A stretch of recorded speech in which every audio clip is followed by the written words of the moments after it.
Because there's an arm. That's a There's an bomb arm, suit. there's another arm, there's another one. An arm? Holy hell. Oh, this is an hour-long video. Okay. So, yeah. Netflix, I finished what Jennifer did? I've never heard of that. I don't need to shower. I already smell a golden wool.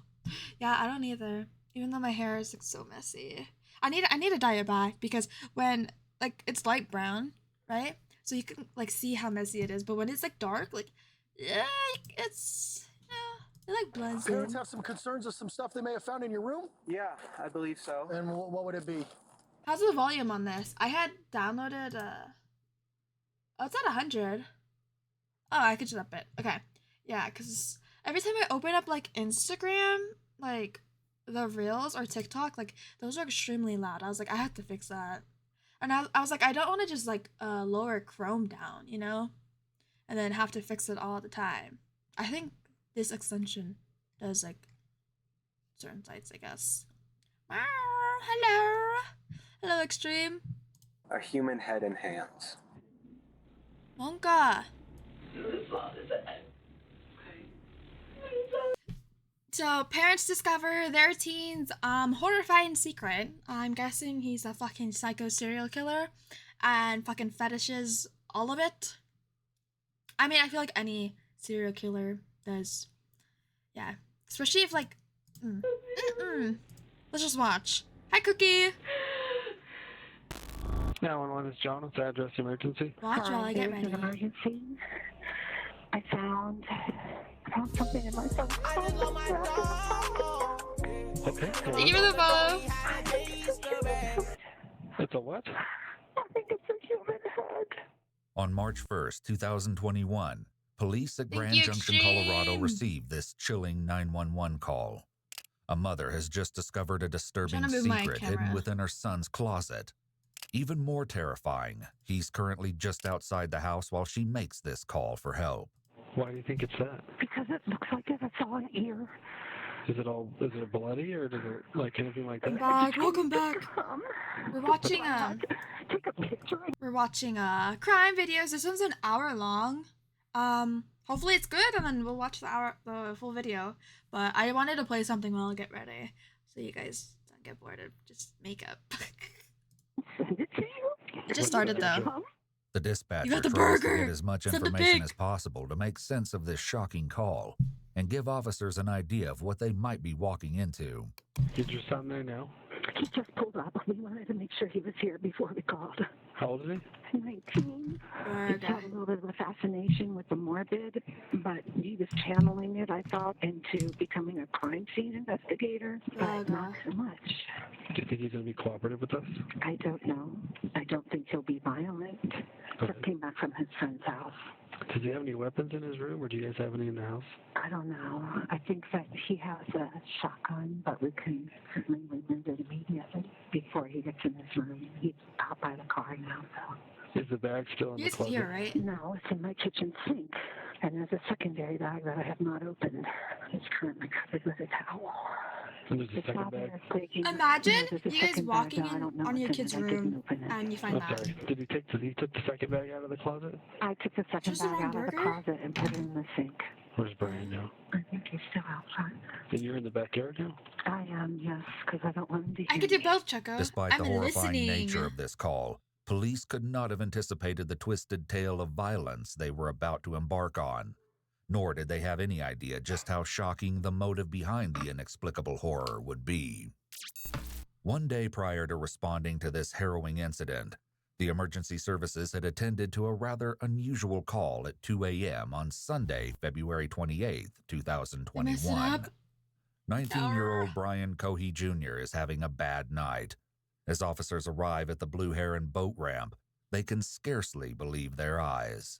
The majority of the following footage has never been seen before. It's been analyzed by a qualified team, including a licensed professional counselor, I put a too much licensed blush. clinical psychologist, and a former detective, former licensed polygraph examiner, and former hostage negotiation commander and instructor. How do we call a tow for that? I don't know, because he'd have to get in the friggin' water. Yeah. Where's my Called spray? Black's Towing. They want me to text them a photo of the car because they think they might be able to pull it out. Okay. So you already have, you're already in contact with them? Yeah, but I only have like 10% battery left on my phone, and now he wants me to text him a photo of the car, and I'm like, oh, good Lord. I can take one and text it to him for you if you'd like. Oh, that would be fantastic. Thank you. It's not every day that police officers see a car floating in the Colorado River. No. To try and make sense of what they're observing, the officers speak to Brian's mother. Wow. Yeah, is an inexperienced driver. Okay. Put his car here on the angle. Dang, Val, are you winning? For a moment, and when he went to get back in, he wasn't able because of the angle to pull it out. I don't know. He's right there. If you Okay, wanna we'll talk to him real quick. Sounds good. Officers decide it's best to get the story straight from the horse's mouth, and 19-year-old Brian has no choice but to own up to his mistake. Little do these officers know, there's a sinister secret lurking in the background of this crazy story. That's your son right here? Yep. Hey, partner, you want to come out and talk to me real quick? Sure, I mean, Appreciate it, man. I'm really cold. Is it okay if it's in here? Because That's fine. Because he had Okay, submerged. that's fine. I did not know that. No, please stay in the car. All right. Nobody Girls else in the car. pantsless. Okay. just us. I'm the father. That's the mother. And this is our son. He just called us Sounds 20 good. minutes ago and said, "Dad, Yeah, I brought you I mean, it's starting out. It's still like explaining. First it just started out with like the I don't know, the mom in like the interrogation room, just her telling the investigators like what she saw, and I guess she just explained that she saw like a head of some sort, well, of someone. I don't know where she said, just in his room, I guess. I don't know if she was just like looking in his room. But yeah, she saw a head, and now I think it's like, I don't know, it's just starting off. Yeah. I think it starts now though. road ramp and I messed up. I tried to get out of the car and it slid down. Well, you're not hurt, right? You're okay? No, just a Okay. little cold is all. Just beside your pride a little bit. And probably $7,000. Okay. All right, man. Do you have your ID with you, driver's license by any chance? Thankfully, What were you doing down here, bud? well, I felt like I needed to get out, Okay.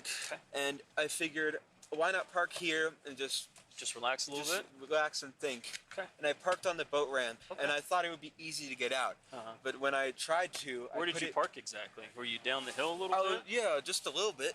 Okay. And then when he got back in, go ahead. When I got back in, I tried to put it in drive, and it didn't go up. So That'd then I be really tried putting it in fun. low gear, shimmying it a bit. That didn't work. Were you facing down? No, at I this was point, or facing were you- up. Someone has more facing brain up. cells than Okay. me.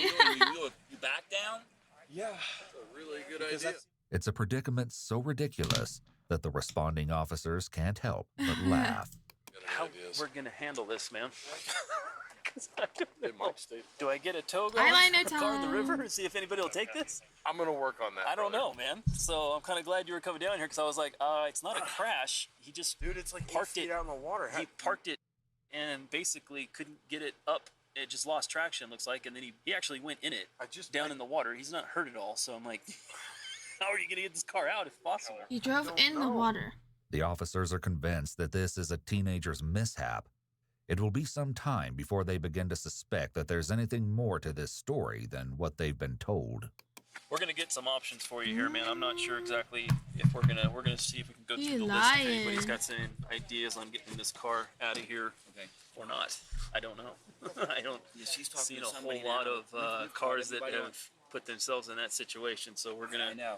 Yeah. see what we can do. And, I'm actually the owner of the life jacket program on the boat ramp here. Mhm. I do all Okay. the life jackets All right, in that's- Grand Junction, Colorado. So it's Cool. like, oh my God, I've kind of been in a car accident. I was like the passenger. It wasn't bad at all though. Faced It was with just like embarrassment a over the rear end. whole ordeal, Brian's mother talks with Little the bump. officers.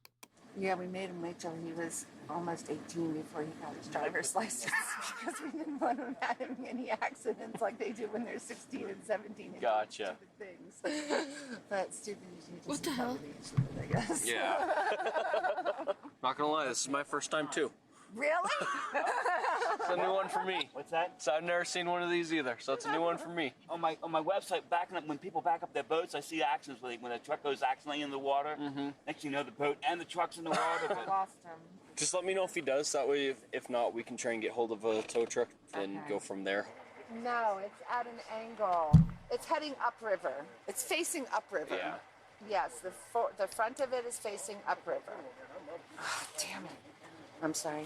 You mean my stream is broken? And he's like, I don't want to get wet. I don't have the proper Am I still in clothing school? to go into the I'm water and not. get wet. I mean, I'm Yeah. studying for my test that I'm taking this week on the 9th. And I'm so scared. That's why I haven't streamed in like over a week. Suggesting that we just adjust this in daylight hours. That's why they make the big bucks. They're smart. But I've been studying a lot, so I was like, I'll stream right now. At long last, the officers make contact with the towing company willing to come out to the river in the middle of the night and risk the frigid waters. With help on the way, they finish things up with the Cohees. If you guys want to stay warm, you're more than welcome to jump in that car and stay where it's warm. Does he need to stay here? Or I'm sorry? Is he free to go? I'm sure he'd like to go home and get warm. I'm sure you'd like to get some pants on. Yeah, right?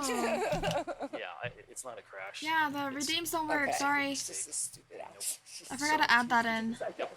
All right, I'm gonna take him home then. Once I was stationary at a motorway, traffic jam. Oh no. Terry and Brian Sr. take No, Brian I'm not home, gonna lie. but they soon return without When I took a trip up to Dallas, like there was so much traffic, and I know it was like raining pretty hard, and so many times I swear I almost like rear-ended someone because it was just like we're all bumper to bumper, you know, and it's raining and their son to the boat ramp. it was terrible. Nearly an hour later, the tow company is making progress. Terrible, bro. But as the car nears the shore, the officers make a disconcerting discovery. Hey, quick question for you. Sure. So the back bumper, I don't know, you can probably see it from here. It's a lot of red on the back of that, dripping down it all a little bit. But underneath the license plate, a little area right there. Okay. Okay. A lot of red. So I think these are his parents, right? His parents in the car. I think they went to go pick up their son because he like drove his car into the river. I think with him in it. You're from Dallas? No, I took a trip to Dallas though. I'm very far from Dallas, like 6-7 hours. But yeah. So yeah, he tried to dump the evidence. Great to see you too, Raymond. Glad to have you back. Monka, dripping red blood. Monka. Let's watch. Oh, what the heck? Looks like blood. Blood? Yeah. I don't know if did your son hurt himself on his way out at all? He might have. Imagine. Know it? I don't know. Imagine, That's bro. a good question. You're in the parents' shoes and this is your child.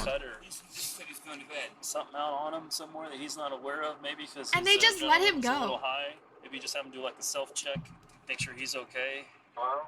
Brian, are you okay? They see blood on the back bumper of the vehicle. Really? Yeah, did you get hurt? No. Are you sure you don't have any injuries? No, I'm fine. There's blood on it? We're not sure. We're not It's sure. It's a red, something red underneath the license plate. similar blood stain. Oh, no. All right, but you're not injured. You don't have Crazy. any cuts. No, I don't know what would cause blood or whatever it is on the bumper. But you're not injured. No, I'm not injured. Officers may have some concerns about the mysterious red substance on the bumper, but they release the car into the Cohees' custody. However, on March 1st, the next day, the police once again find themselves at the Blue Heron boat ramp.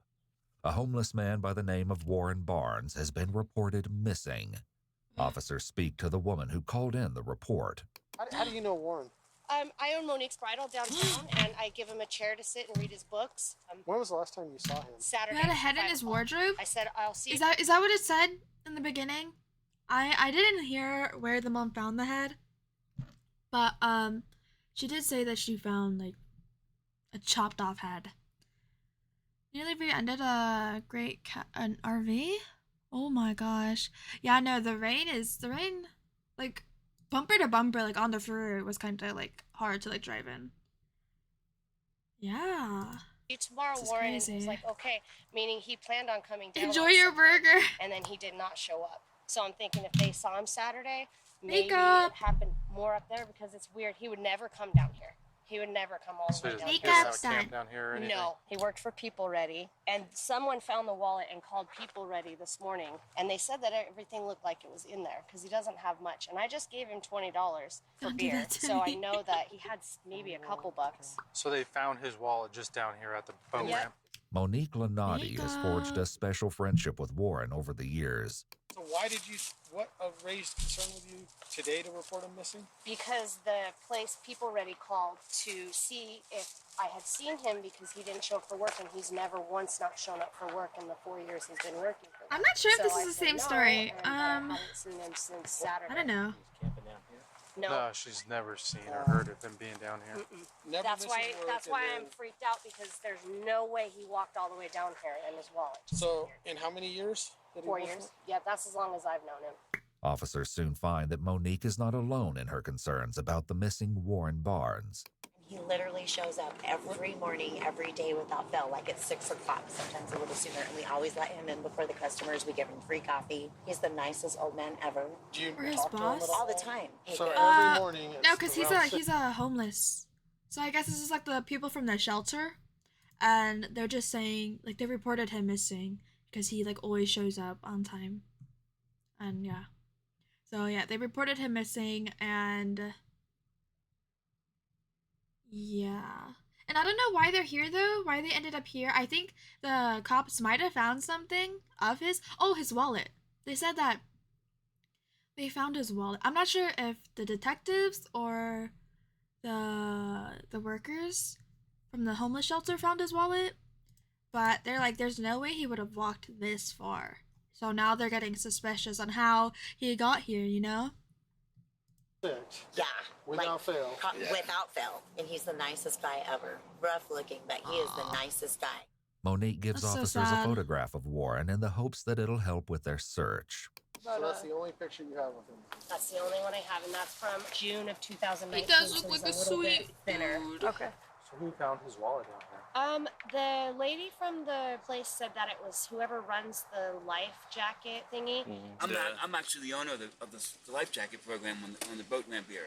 Okay. Well, thank you. Yeah, of course. I hope you guys find him. I hope he's okay. If anything, I just hope we find him so that we can that's start so the next sad. process of whatever. Because I don't know.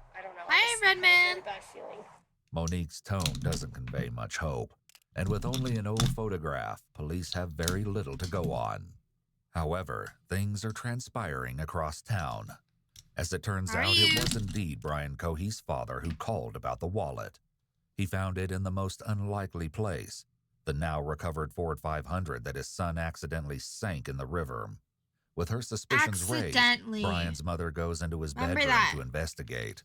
It's March 1st, 2021, the day after the car incident at the boat ramp, and Isn't that Terry scary? Cohey is about to make a horrifying That was a discovery homeless as she dude. opens He her looks son's sweet. closet. I think it's a human head. It's a what? Oh yeah, this is the call. This is insane. This was the little clip that they showed beginning of the video. But I'm also chilling. We're just watching a little crime video. It's an hour long. Hopefully it stays interesting. And yeah, I was just doing my makeup, getting ready. Yeah, no, this is the phone call. This is the fucking phone call. The mom calling the police back. And yeah, let's rewind just a few seconds.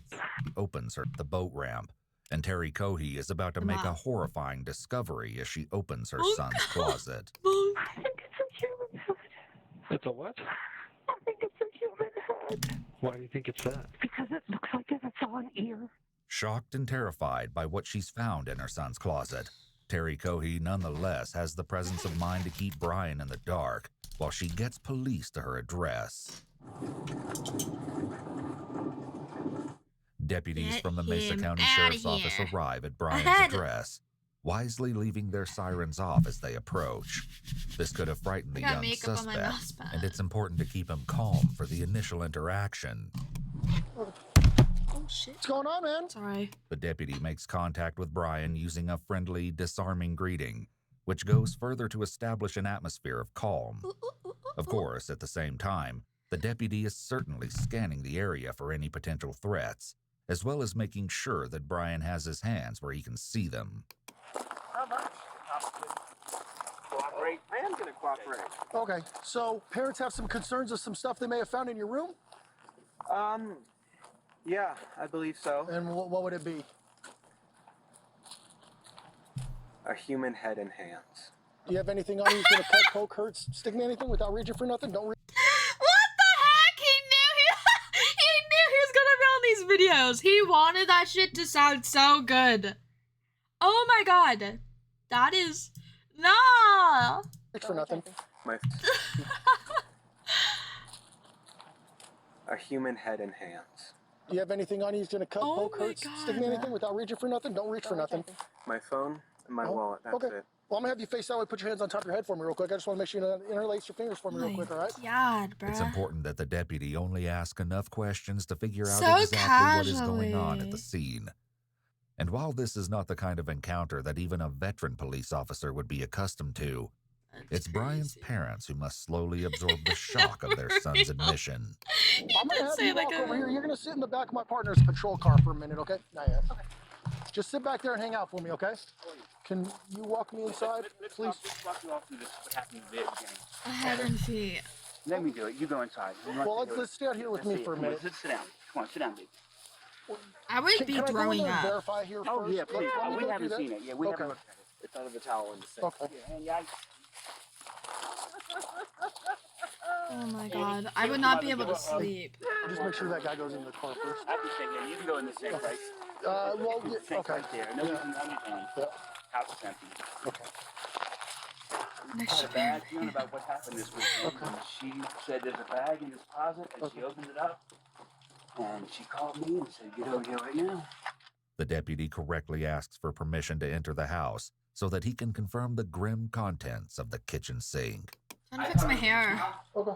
I didn't want him to see it because we didn't want him to run. I don't want to look at it.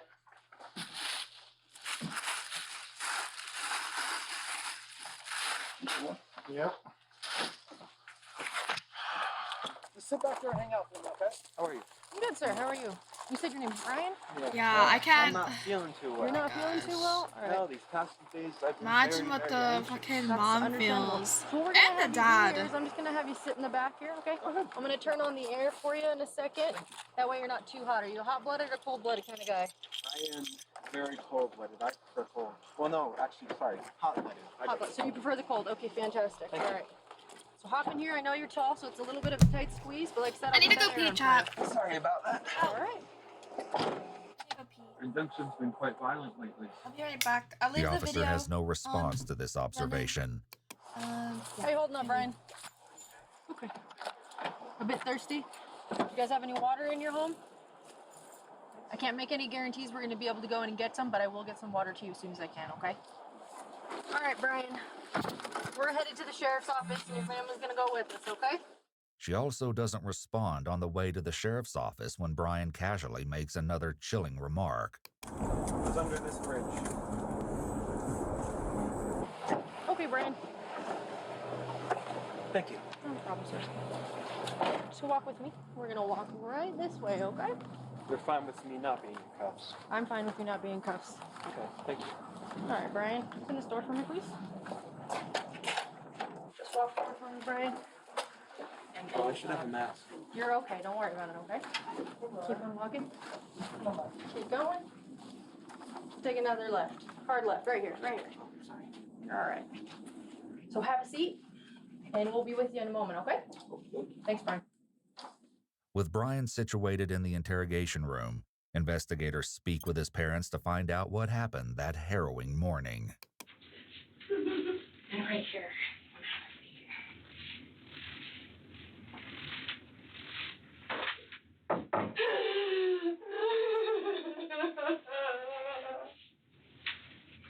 Just take your time. Take as much time as you need, okay? So I know very little about what's going on today. So, what started all of what's going on? Terry relays the incident at the boat ramp. So we have the car towed back to address, and of course with the battery being wet, nothing was operating. And so my husband was cleaning out the car because he was going to take it into Scotty's to see if they could maybe salvage it. Okay. And he found the wallet. So he called me this morning and he said, found the wallet in Brian's car. Oh, and the officers thought that there was blood on his car. Okay. The night that it was in the river. Okay. The scene, and you know, he had just had a procedure done on his armpit a few days before, so I thought maybe the adrenaline opened that back up, and that's where it came from. I don't know. And he said, I don't know where it came from. And he took special effects class last summer, which involved fake blood. Okay. And he's like, you know, one of those fake blood containers first in my trunk is probably that. And I was like, okay, that makes perfect sense. However, his father, Brian Cohey Sr., found something even grislier in the car's glove box and decided to confront his son. Went back out there this morning just to continue, and I opened the glove box, and there was a knife in the glove box, underwater. The glove box is full of water, very large knife. And then, as I go around the passenger door, I open the passenger door, and there's a wallet in between this door and I open up. That's not Brian's wallet. It's frozen solid. Like I tried it. That's not Brian's wallet. So I take it inside. I ended up getting one of the wads of cards out, and it's a labor ready. I read that, so I called labor ready, and then another one, there was a social security card. I was like, hey, this is a weird call, but I've got a wallet here with so and so's name, and I'm hoping he works for you all, or you subbed him out or whatever. Oh yeah, my one, we've been missing him. Yes, he didn't show up today. I'm like, oh my God, now we've got a missing person. I am back. Okay, well I found his wallet at Blue Hen Boat Ramp. So no, I had my phone open, right? If I wanted to watch another video. Okay, so I started dying. I see Pro's fucking comment. Your burger in the reaction. And he was so sincere. That was funny. I want to believe him. This is my son. Sure. We found what Brian happened, and all this going on in the last 2 days. Guys, I bring food. Guess what's under the tinfoil? Guess what's under here?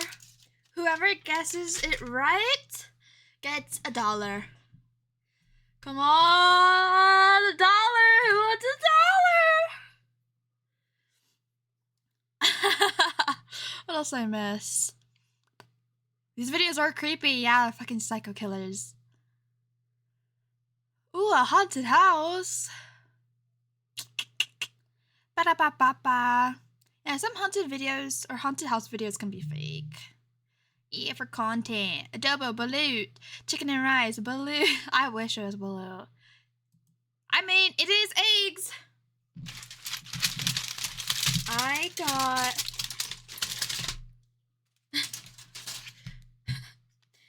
got 3. Can you see it? 3 boiled eggs.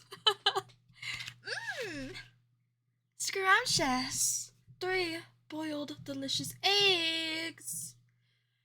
Yeah, send me that $1. Dad, I was just so excited with all.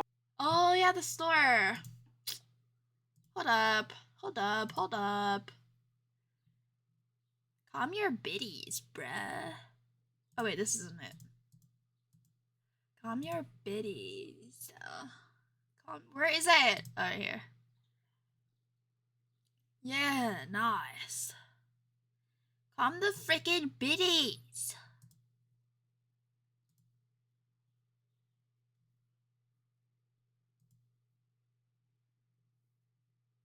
How do I do this? Fuck, how do I do this? How do I copy the link? Sound effects. Frack. Store items. Open store. Edit. Next.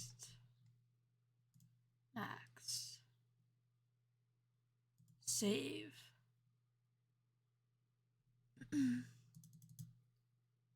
No.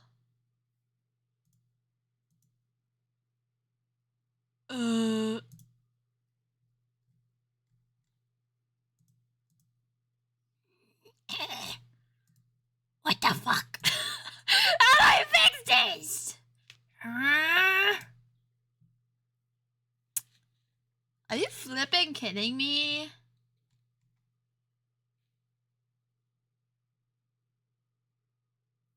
I'll do this later, bro.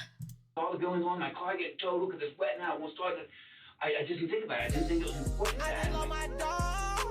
Brian, Hey. Really, Brett? Thanks for the follow. I swear to you, I only know one more. Hi, Davies. Good morning. Good morning. I believe them. There's blood on the bumper, right? I'm like a smear of blood. And I'm like, that didn't come from that cut. I don't know what's real or fake. Same. I'd be falling for those fake videos on YouTube. I knew. Kinda gullible. I didn't want to believe it. Something was going on. Had that gut feeling. I would never touch a Despite Ouija the red board. flags, the family put the strange accident at the boat ramp behind them. But no one was prepared for the spine-chilling discovery Terry made the next morning. God. I was in his room, cleaning up, putting some things away, and he has a Rubbermaid container in his closet. And so I just kind of started digging through, going, So slippery. like moms do. And I saw a plastic bag, a white plastic trash bag. And I was like, what in the world does he have in here? And I picked it up, and it was heavy. And I held it in my hand, and I was like, what in the world is this?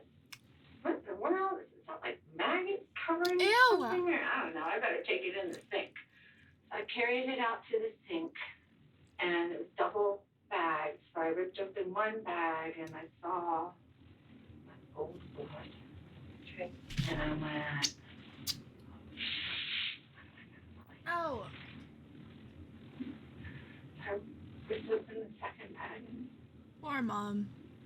And the blood is it. Yeah. Where is the body? Good question.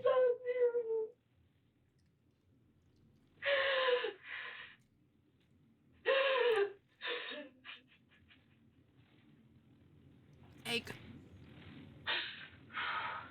So I didn't open the second bag. Okay. I called my husband. I said, right, Junior, he's already gone over his friend's house. He said, Mama, and I said, Yeah, no slower okay, ketchup. but, I'm kind of struggling over here. I want like hot sauce. No. Okay. Yo, This Daddy friend Greg. was Kylan Like, Thank and you for the police follow. would speak with her shortly. So I called his father. And he said, how are you picking Andy up from school? He said, I get that at 12:30, whatever. I thought I had sauce in my And room. he said, Usually you I need to do. come over here right now. And he said, okay, well, I got Andy with me. And I said, you need to come over here right now.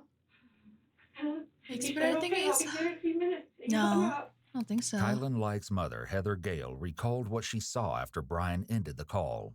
And my only memory of that I'll was be right when he back. peeled out of the driveway. I actually have a picture somewhere on my phone of the marks when he left to go because his brother called him, I guess, and said, I need my car back. We know, of course, that this was a ruse on the part of Brian's parents to get him back to the house after their horrifying discovery. Brian, my husband, was already there by that point. And he put a towel over top of his. So it's not that for me of that. So we hatched a plan to call Brian and tell him that his brother needed the Mustang for a driving license because he's on his learners. And just as he pulled up, I called him. And he kind of knew something was up. Dad, you ever feel like the day's going to change? He started saying things. I'm like, yeah, but just being really vague. Me and Andy was sitting there, and Mom was on the phone over there talking to 911. And it just seemed like it took forever. As his parents continued to speak with the detectives, investigators Pete Berg and Lisa Norcross joined Brian in his room. Over the next 2 hours, they will hear a shocking story of blood-curdling evil. And before the interview is over, they will even learn the dreadful truth about Brian's ill-fated trip to the boat ramp. Oh, wow. Well, this is Lisa. She was your Sorry. How are you? Okay, yeah. Good, thanks. Never really good. Okay. Trade me seats? Sure. Ooh, this is a special chair. No, this is the special chair because it's soft and I'm old. They brought him in. Brian is as cooperative and pleasant with the investigators as he was with the deputy who escorted him to the sheriff's office. Was But his gross. nervous shaking and insatiable thirst indicate he is Yeah. perhaps not as calm as he's trying to appear. The question is, A 40's YouTube short. Whether he's anxious about his Hold on, let me open it. Let me open it so I don't forget. This gadget is crazy. Oi. Is there 6 You open it up seconds? and place inside an egg. The silicon insert, grip it, then you close it back up, place it on this base here, and lock the cover on, and pull the string to start spinning it. It spins it so Ooh, fast. little fun little and after a good gadget. handful of pulls, you can remove it and open it up again. And when you crack the egg open, you can see it's been scrambled inside the shell. Check that out. But what's really crazy is if you hard boil one of these eggs, then peel it, and cut through it, there is no separate yolk. It's all mixed together into a golden egg. Pretty cool, huh? What? fate or excited about his moment in cool. the spotlight. One thing to keep in mind is that according to his yolk? mother, Brian is diagnosed with ADHD and autism, and leg shaking can be a normal stimulating behavior for people with these diagnoses. They read Brian his Miranda rights, and he agrees to speak with the officers. Here. From here? Yeah. I brought the salt and pepper. I went to Broadway Elementary School just across from my dad's house. Egg. Then I went So to Brooklyn Middle School. the light is so bright. It's so white. Graduated last year. Good for you. Okay. Do you work? Yeah. Where do you work at? Not even part-time. I was going to say part-time, not even. As a bagger slash courtesy clerk for Peppa. I work anywhere from 2 to 4 days a week. It may seem at first glance that the detectives are engaging in idle chit-chat to set Brian at ease, but this is part of rapport building, and it's also crucial for them to establish early on that Brian has been handling responsibilities such as school and work, and is perfectly capable of carrying on a normal conversation. This will make it much harder for Brian to claim I'm before a blue. jury that he was unable to tell right from wrong. Eggs are so good. What? You hate them? Okay. It seems that Investigator Burke Confession. was merely Jack. asking how Brian physically arrived at the sheriff's office, but Brian doesn't stand on ceremony. With a tone and head tilt that suggests he's bragging, Brian makes the ultimate confession. In fact, he's all too willing to discuss this horrific crime with detectives. To start back to the beginning and go slow and... Yeah, no, it's so weird. A lot of, like, sometimes serial killers, whenever they get caught, like, they want that, they want to be known. So this is why, like, they're just, like, they know they're done for, so they're just, like, spilling everything. Is that guy who's just a crazy killer? Both. Yeah, both. Jail for the 15 years, probably. I have no idea. Because we're at the beginning. It's murder. I mean, I'm going to jail for 20, probably. But so I figure 20. Okay. So what's important to me is to learn as much about you and what you did and as I can. Well, as many details as you can give me, the better.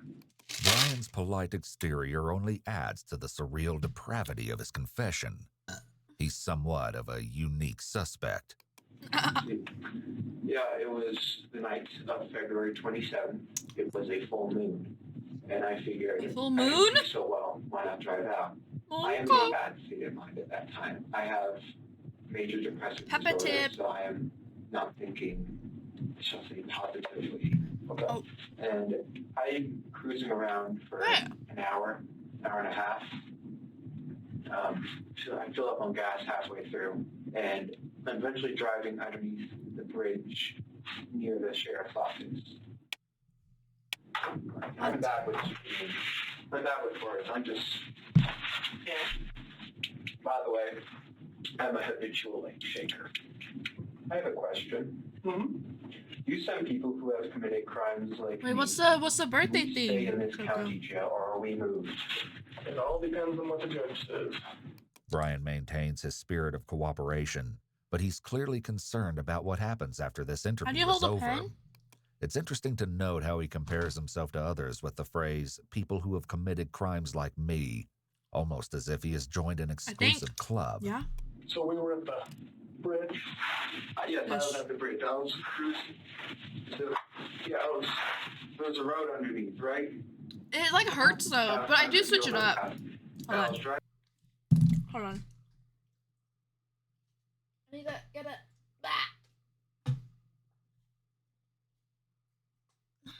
I just have napkins in there because I'm so messy. But I gotta redo my lip. Yeah, no. Yeah. Yeah, that's right. And I see a shape here on the railway tracks. So I'm like, Miss holds a pen? No. Interesting. So I go up, and as I'm looking, I see a large thing Does he hold it like wrapped in a canvas. Okay. And This? I'm like, that's a Full homeless fist? person. So I grab my knife. Wait. I put on. Sorry. I need to rewind. I wasn't focusing. He's talking about the kidnapping of the homeless person. Yes, but where's? Oh God, bruh. How?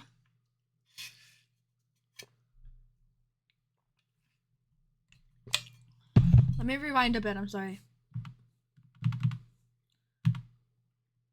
Okay, he was going under the bridge, or yeah, the bridge. I think. Road underneath, right? Path under the overpass. And I was driving along, and I see a shape here on the railway tracks. So I'm like, oh, interesting. So I go up, and as I'm looking, I see a large thing wrapped in a canvas. Okay. And I'm like, that's a homeless person. So I grab my knife, I put on 3 layers of gloves, because plastic gloves can betray their users because they're so thin, the vinyl gloves, by printing your fingerprints through. So I put on 2, 3 on one hand. I took the knife, I pulled back the canvas, and I stabbed his neck. Okay. He was panicking at first, in his old man voice. He was in his 50s. I know why I'm calling home, man. Yo, Pinky, Mammy, Uni, thank you for the follow. Bro, this is sad. W burp. Thanks. What do you mean, ew? Bro, I'm proud of those burps. I'm sure it's going well. It is. Thank you. Yeah, I was just doing my makeup, watching crime videos. This is sad. He's telling the detectives. Wait, I don't understand though yet. Like the why behind it, I guess. He's just explaining to them, like he was just drawing a picture.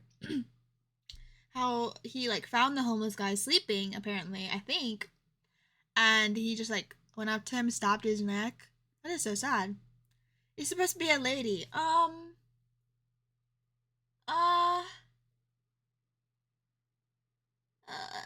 Anyways. What is with y'all and crime videos? I love crime videos. Like, crime videos are so good. This is sad. Ladies can burp. Yeah. Let them know. Let them know.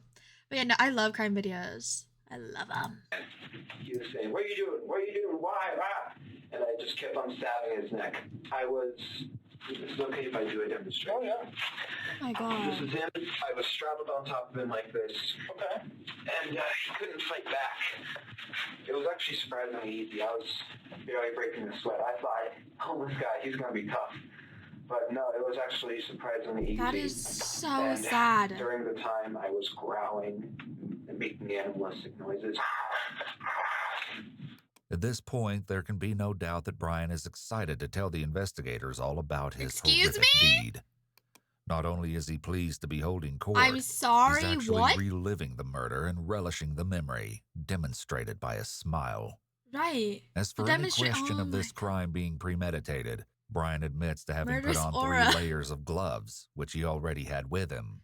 The whole ordeal lasted about a minute. The fucking animal noises. And when I was finished stabbing him, The shotgun. he took out his last breath, a grunt, and his head was halfway cut off in stabs. All the while, no, actually, after I killed him, I just couldn't stop saying, stinky, dirty, dirty, stinky, stinky. I wasn't smelling anything, but... In an eerie coincidence, on one of his social media accounts, Brian identifies himself as that stinky boy registered under his email ID. Ow. And why were you saying that? I don't know. Okay. That is But you weird. remember doing it, so. Yeah. I suppose it was just me speaking out my mind at that moment. It was a pouring out of the mind. Were you worried about, I mean, this looks like it's pretty close to the road and stuff, somebody seeing you or catching you? It was 11 p.m., so not many were driving by. Well, it was behind Posted the fucking rape me. I know, I saw that. It was here. So people would only see a brief thing here and here. So were you worried about them seeing you? I was worried about one of them stopping. What did you think could happen if somebody... Well, you would have chased them. If they looked, well, it was quite dark under there, so they wouldn't have seen the guy unless they looked. They would have seen me holding a bloody 12-inch knife, wearing gloves, and wearing a mask to conceal my identity, a face mask. Okay. So you weren't doing it for COVID, you were doing it to hide your face? Partially. So this, Not the face mask. yeah, but no one stopped, and I'm just like, proves the bystander effect. The countdown for it? This is just like the time of like him being in the interrogation room. His laughter and offhand comments speak to his mindset, which is that nothing is wrong. Brian mentions the bystander effect here, which is the idea that the more people there are watching a crime, the less likely that anyone will stand up and do anything about it.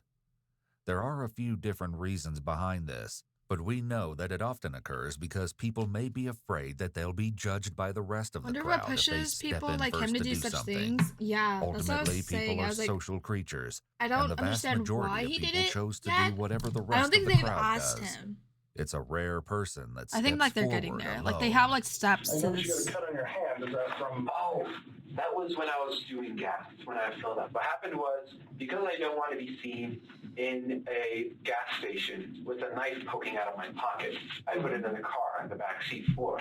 When I'm done with it, I try and grab it, but my hand slips and grabs the blade, and as I pick it up, it slices these two fingers. Okay.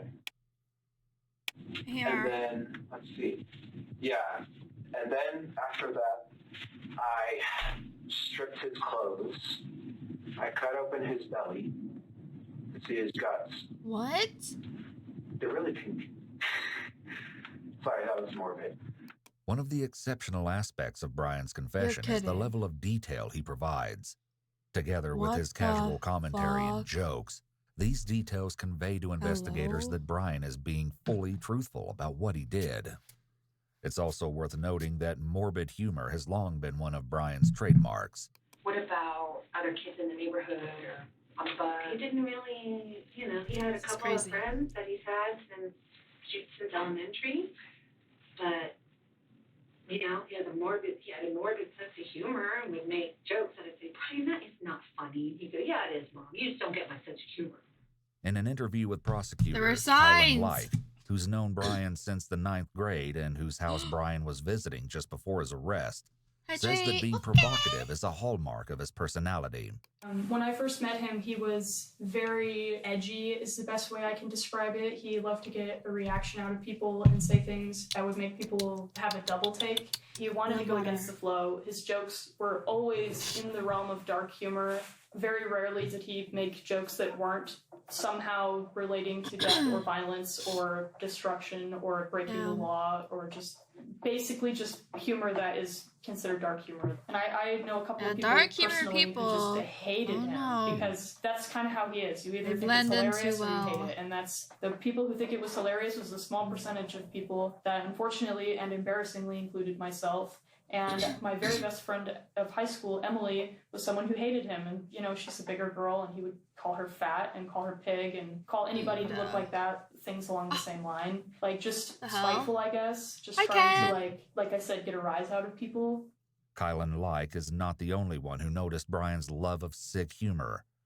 While in a youth diversion program 2 years earlier, Brian asked the other teens if they enjoyed a snack known as crispy meat bites. He joked that the Crispy recipe meat involved running your cat or dog through a meat grinder and then frying them up. Oh my god. Despite Brian's predilection for dark humor, That's horrible. Kylan's mom tells investigators that she never worried about her daughter being friends with him. He didn't seem scary to me at the time. He just What seemed is this unusual, about? like in the way So that this my dude right nephew and other here, people he's literally so sick in the fucking head. He his mom came across like a bag in his room, and it was a human head. It was a human head. Yeah, and then yeah, they called the police. I guess he tried, or see, okay, in the beginning of the video they talked about like him driving his car or accidentally driving his car into like the lake or something. And they found like blood on like the trunk near like the license plate. So I don't know if he dumped the homeless guy's body in there. I'm kind of guessing that's where it's at, in the lake, which is sad. But yeah, he's in the interrogation room and he's like so like proud about what he did and how he's like telling the story. It's disgusting. But yeah, the head in the closet, yeah. Yup. Yeah. And it's like signs too. If you like talk about like killing like pets or actually killing animals, like that's a clear sign, no? Like what the hell? And then the mom said that he would also make jokes, like dark humor jokes. Like, nah, bruh. I know that are on the spectrum are just a little unusual, like not a lot of eye contact, things like that. But he never struck me as scary. His belly? Like I said, Yeah. I actually let my daughter and her All friends. his body parts. Not that I was in charge of her friends, but I let. Oh wait, actually, it's probably gonna show soon. I remember a clip in the beginning of the video. The cops, like their body cam footage, they were pointing out body parts. Like there's an arm. I think they said like a hand, leg, or I don't know. So I'm guessing he like cut up everything on bro. Her sleep over at his house, like a month, 2 months, whenever New Year's, and his mom. as Now far they're as I just know, talking she to ran a like his friends, I daycare, guess. So I thought, good with kids, whatever, Okay. Not only does Brian's mom run a daycare, she runs it out of her home. Upon discovering the severed head in her son's closet that afternoon, she had to scramble to get parents to pick up their children before calling police. And I sent home all the children. I had a few little kids over, but I was watching. So I called their parents, and they said it's been a family emergency. Please go pick up their children right away. They're safe. They're not hurt. Parents came. Very spooky. Everything's okay. And they took their kids home. I don't know. People Back like in the this interrogation room, Brian goes into further nauseating detail about the post-mortem mutilation Oh my of Warren Barnes. No. Destroyed his eyes by stabbing them. Okay. And then I cut off his hands. I put those in plastic Ziploc bags. And then I cut off his right arm at this joint and at this joint.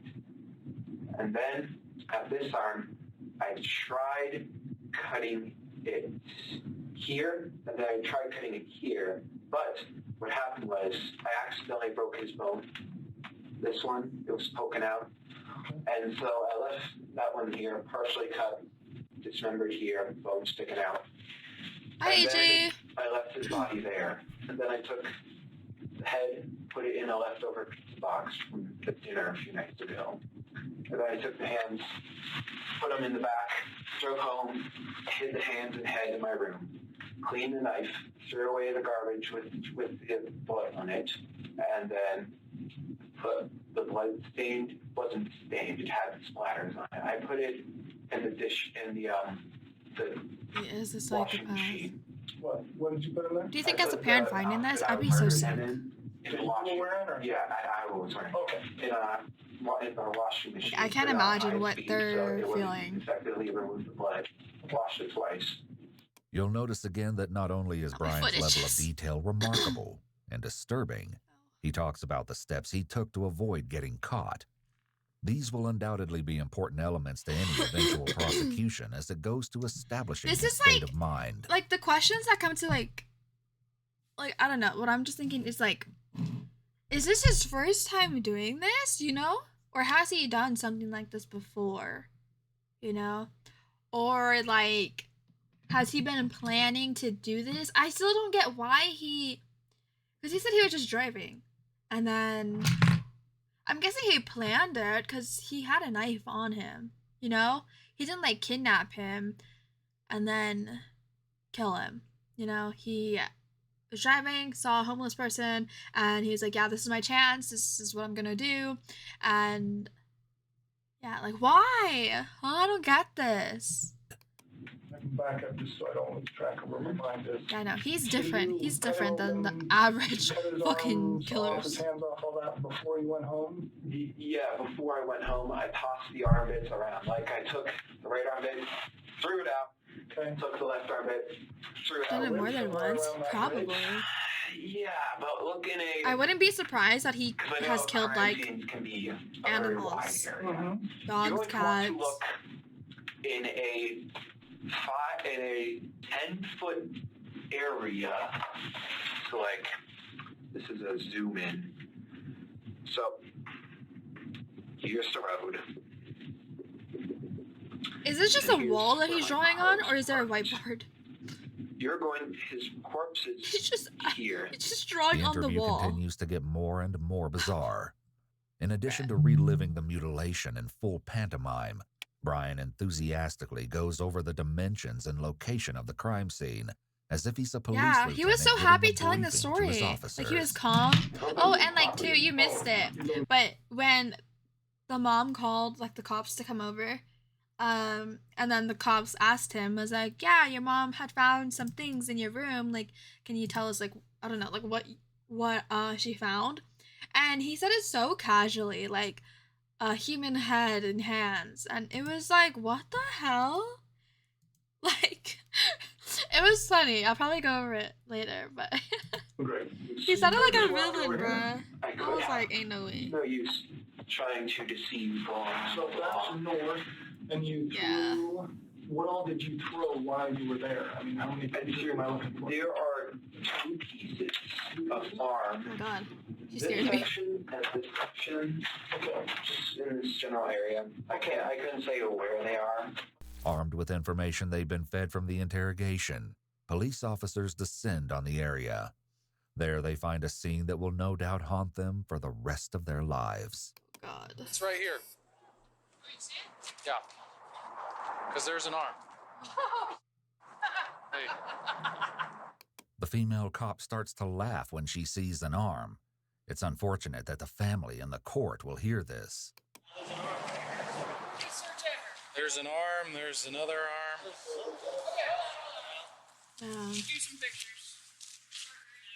There's another one. I don't have a clue. This is like something out of TV. Yeah. Discussion with the deputy chief about how these kids don't have any. Right, here's a leg. That could be the upper arm or a Oh my leg. god. Well, there's 3. There, and there.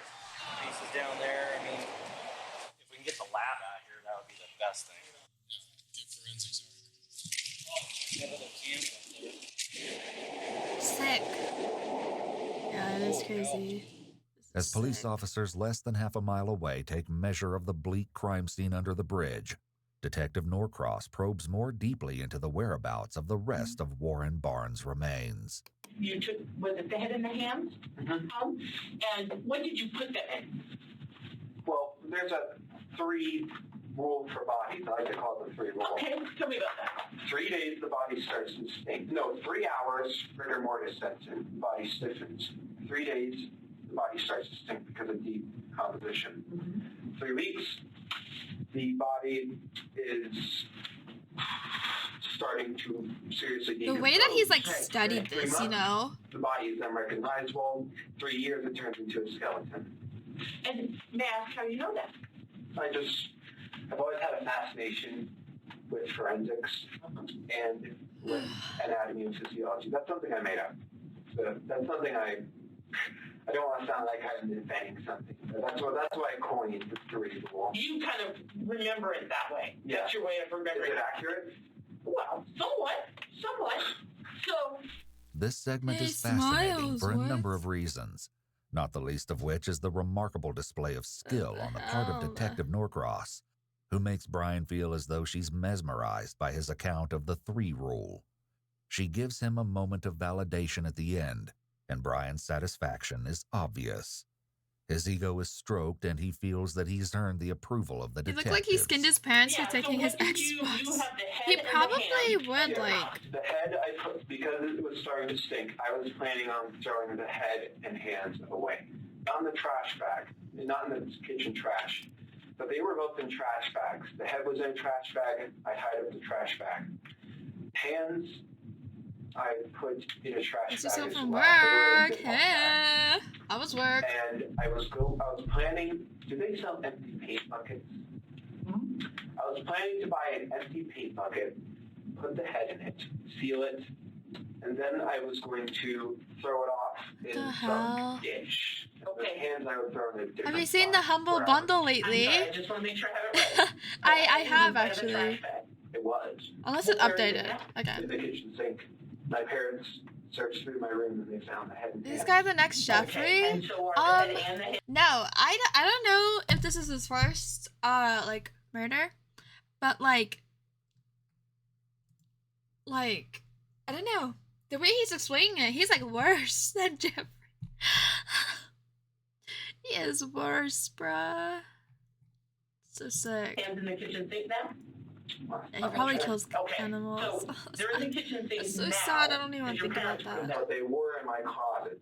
As of now, investigators have only found a head, Hello, Fresh hands, and Monster? several pieces of arm. That leaves the Yeah, I'll mystery take a of where look the after this rest of video. There Warren might be Barnes one up. is.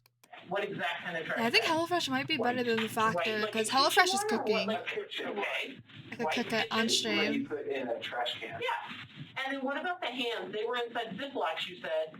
Both in the same, both in a different trash bag. Okay, the white kitchen trash bag. Yes. I mean, But now I just they're seems to in read the about it. kitchen sink. Yeah, he's all over the And place. you talked about cutting. I used to be a meat cutter. I know it's not easy. Reed to cut is off EU hands. friendly? Yeah, it was with the knife. I was just. So I did gotta you look practice on into anything that else? again. How did you know how to do it? No, I just went along as a process. The bones, I just pressed the blade down and went, sever them at the ligaments. Okay. And how hard was it to do that? To get them actually? Not particularly hard. I was just more frustrated that I broke this bone. Sick. So if you hadn't got frustrated, what was your? I mean, it sounds like what you did. We know. Did you have a different plan? Why were you The original. Because I always wanted to know what it felt like to cut up someone. Okay. So just. So why did you stop? Where did you stop? Because the arms. Sick. That's it. And that's all I wanted to know was like cutting off a limb. And I'm just like, okay. Again, the mind reels when confronted with the nonchalant attitude Brian has toward discussing the murder and dismemberment of a human being. Does he know what he did as a crime? I don't even know. I not college study or school study. It's like a passing interest. I understand. And then too, like, he even said I think before they started like talking, he said something about like he's like, yeah, like I already know I'm probably gonna get like 20 years or something. And I'm like, I hope he gets like something way worse, you know? Like, I don't know. I don't know. He's just insane. Like the way he's explaining it, like they should not let him back on the streets. Like I don't think he would change, you know? Like, you know, some people commit crimes, they do their time, and then they're completely changed. Some.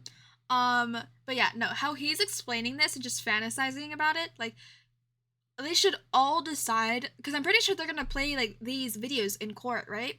And,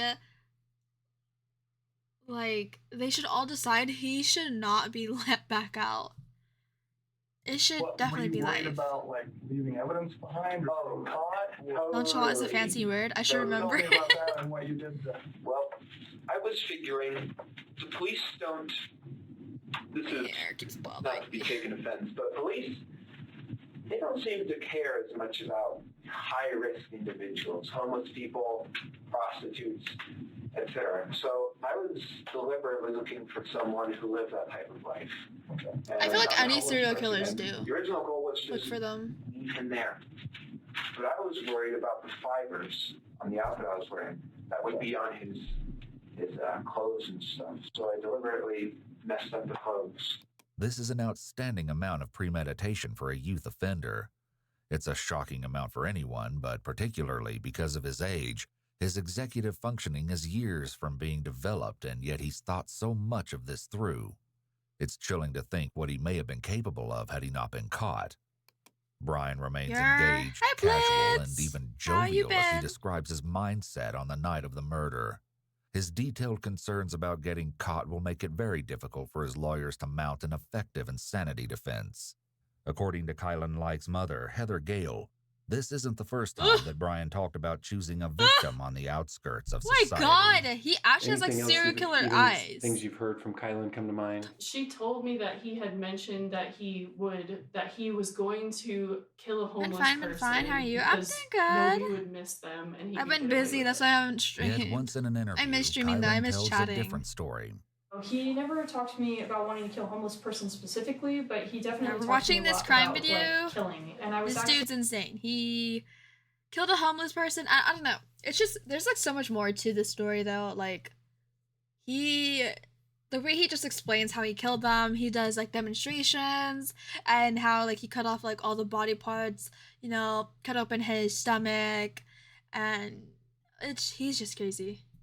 This is an insane video. actually surprised because I figured that if he was going to do something like this, that it would be on a larger scale. Like, Yeah, I but thought he John- would, I don't want to sound vulgar, but I figured if he was going to snap, it would be like shooting up a store or something similar like that. And he had mentioned like not liking his neighbors, so I thought maybe something would happen there. So I was surprised that he had killed someone, but I was also surprised that it had only been one person. So how long have you been planning or looking for someone to do this with before you found this guy? About a year. About a year? No, 6 months. Brian's internet search history adds an interesting element to this as he looked up homicidal thoughts every day and how to cope with murderous thoughts. So you come close or seen somebody or chickened out or anything in the past? No. I mean, I was looking for a deliberately secluded place like that one. I wouldn't just go up in Clifton and find someone walking down the street and stab them. No, that's too public. Everyone sees that. Well, have you looked like at the homeless places or anything in the past? I have, yes. I would go on night drives often, maybe once every 2 weeks. Oh heck no. Peruse the streets. So before this This guy, dude is how close crazy. have you come in the past? Not at all. I don't know, you just drive around and Yeah, look, just try and find is anybody interesting and No. in your mind thought of a plan? This dude is crazy. Occasionally when you see girls walking down the street, I take a glance at them because it really is like Ed Kemper where half of me says, well, I'm quite inept with women. I'm being honest, I'm no Casanova. But half of me says, I want to take that girl home and make her feel nice. And the other half of me, it's just like what Ed said, is I want to see what her head looks like on a stick. Brian is describing a mindset that's detestable, yet he delivers it with a smile and a laugh.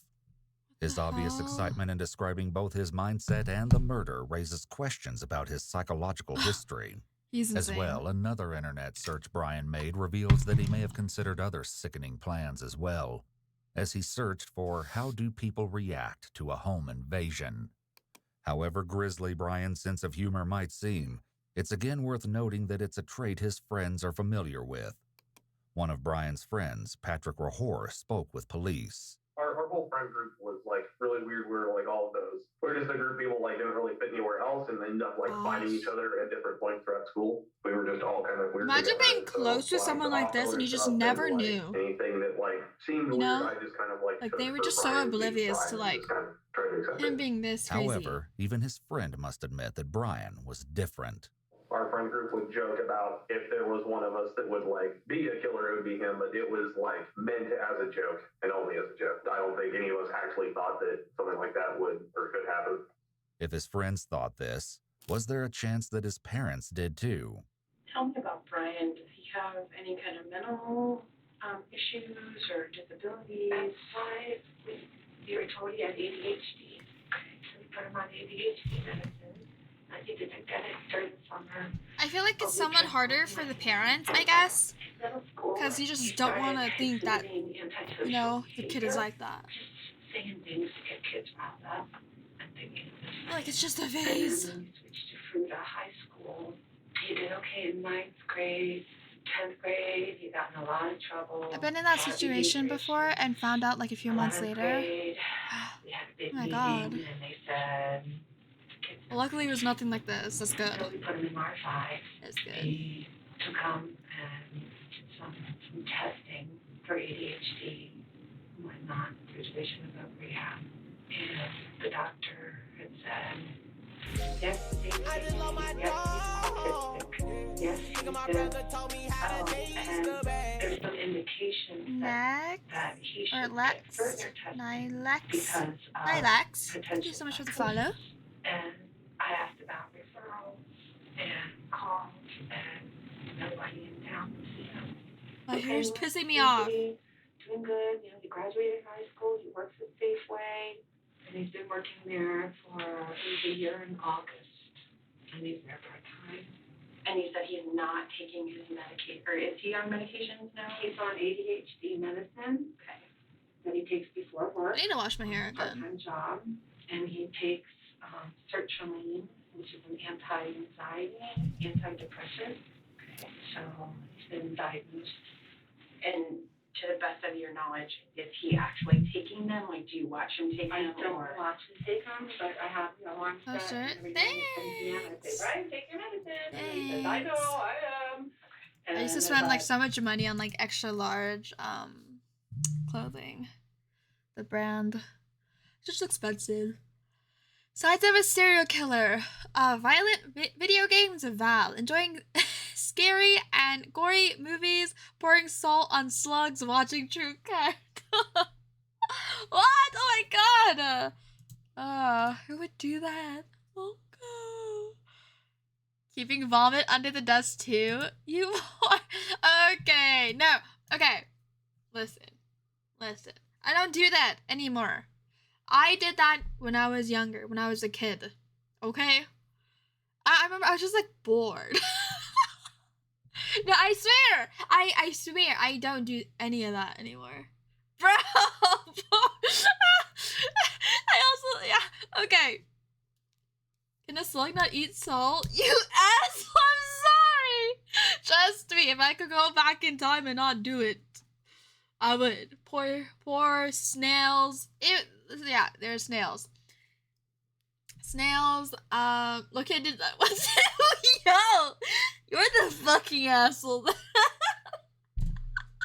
I just scared me and never did it again. I know, cause it like bubbles up. It like the snail like bubbles up and it's yeah. Bored, so she goes and kills things. It's slowly and painful. Yeah, no, like slugs or yeah, snails, like you pour salt on them, then they just like instantly like die, like they like burn.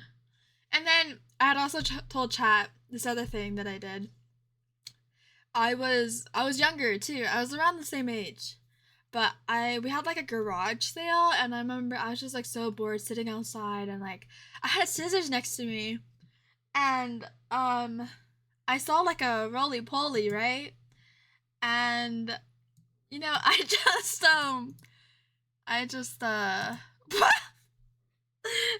like, you know, snip, little snip, and he kept moving. I'm recording this. It's just a joke. It's just a joke. This shit never happened. I mean, it kept moving. So like, did he die? No, he just has a sibling now. Himself, a twin. Okay, Brian. Oh my god, I'm sorry. But yeah, no, I've only done that a couple times. And then I just never did it again. We're building the case on phone now. Oh my god. I crumbled a roll. I didn't mean it. It was an accident. Sorry. Could have been a homeless guy. Anyways, I don't do that. Is it Brian or Whoa? It bubbles up. I just snip. I I can smell it to see the cuts. No. We're not the same. We're not the same. The murder of that snail. Oh my god. Oh my god. It's funny? You think it's funny, Choco? Only like 11 months ago. Nah, I don't do that. Don't do that no more. Looked at his. Thanks, and he Doma. was going, you know, seems to be going down. So I assumed he was. Don't hurt animals. About, I'm thinking 3 years I ago? love animals. I'm guessing, I don't know. I have 6 dogs. But he I hadn't love gone it. to counseling, he was going to counseling, and he just I have thought 6 about it. dogs. It just came across his head. It was just, but then I think everybody thinks about it, but I just want to remember one of the times when he was really lonely and that was an issue. You know, we were kind of concerned about that. He was not He made last jokes week. about making nooses or doing that and doing that. Okay. But I, Delete the I just clips. played it off as normal talk, but I'm like, you know, Brian, we wouldn't, you know. I gotta delete this didn't know VOD. the depth of the Monka! I don't understand. No case against He's me. obviously very sick because we've noticed weird things about him. So he gets cold. Just he looks at me and he has this cold look on his face.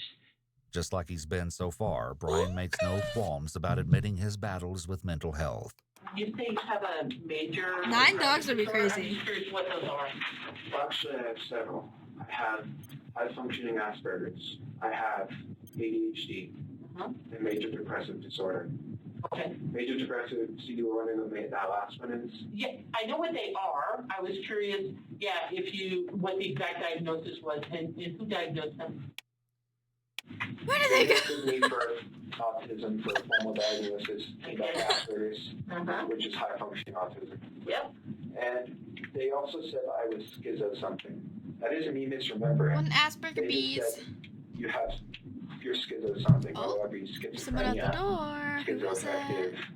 schizotypal, or schizoid disorder. They said I had something that was schizo. Mailman. The detectives are once again trying to delve into Brian's psychology, attempting to prove that Did I he get knew anything? right from wrong at the time of the murder. His think I search got something history in the adds mail. another layer to One his piece burger story as he cheese. looked up extreme paranoia, schizoid and paranoid personality 2? No, I have disorder, 6 and dogs. avoidant personality.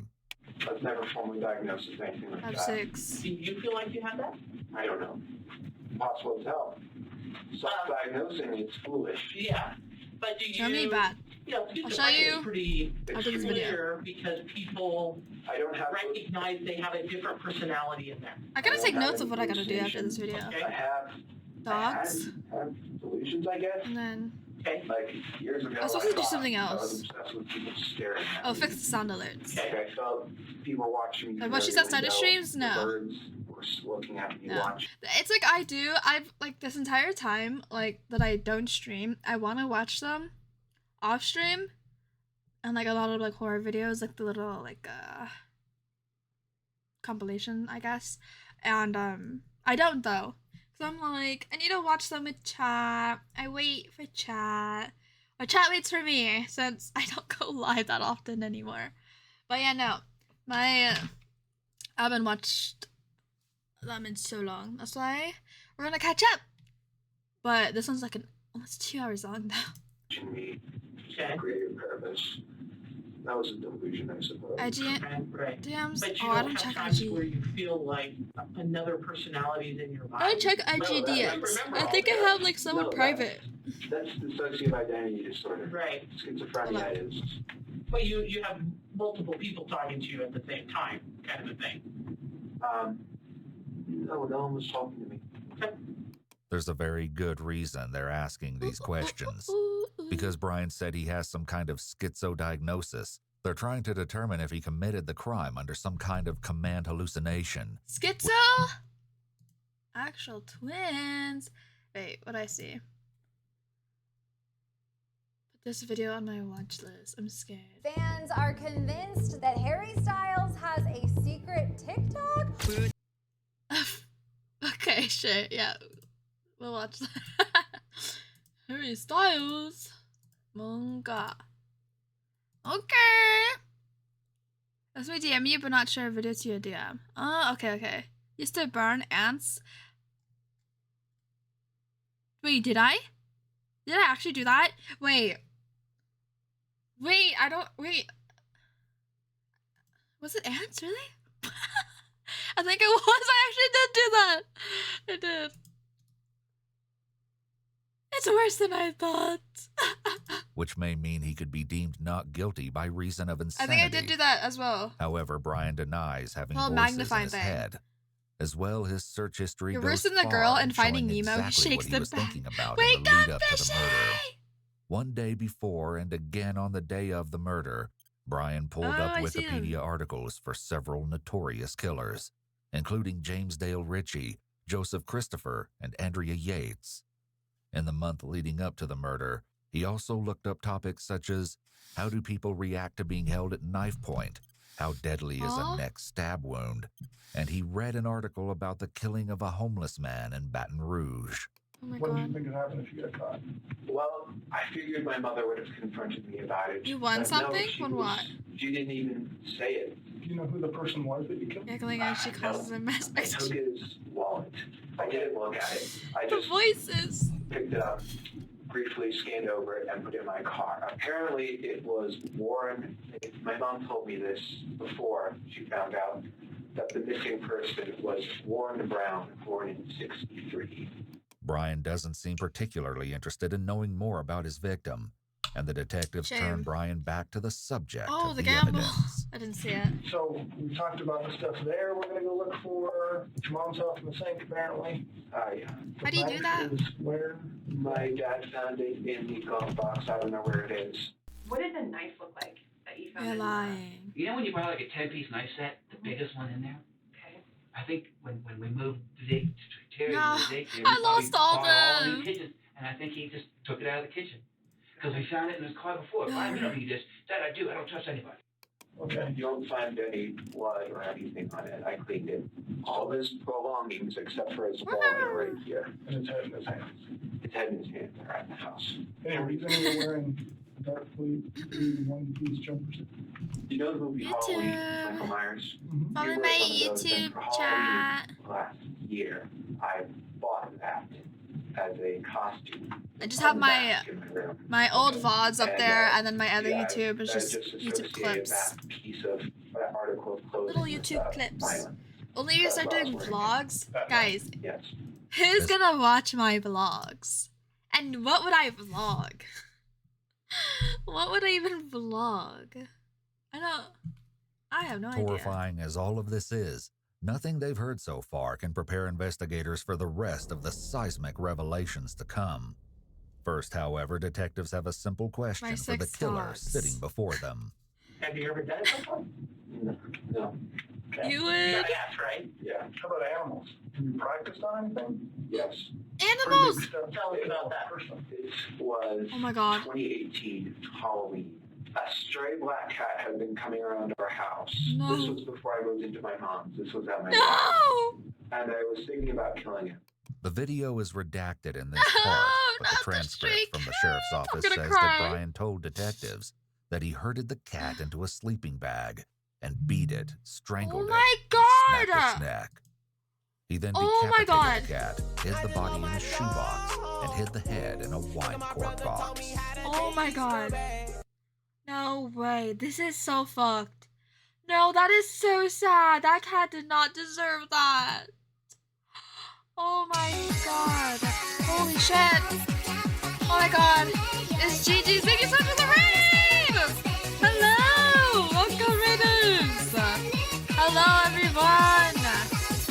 Yeah! Thank you so much for the raid. I hope you had an amazing stream. Hold up. Let me do streamer stuff. Oh, I gotta pee again. Thank you! Everyone go follow them. Thank you. We're watching crime videos. Yeah, this video is pretty sick, so if you don't like crime videos, and I don't know. Just shout out? Oh. I feel like that's more typing. But yeah, this dude, if you could read this, he just talked about him, like, killing, like, a cat. Oh my god. You love crime videos? Oh my god, same. No, but this video right here, he killed a homeless man. He's just fucking crazy. He, like, fucking cut his limbs apart, all of it. Opened up his stomach, saw all his guts, chopped off his head. He, like, stabbed the homeless dude. I think like while he was sleeping.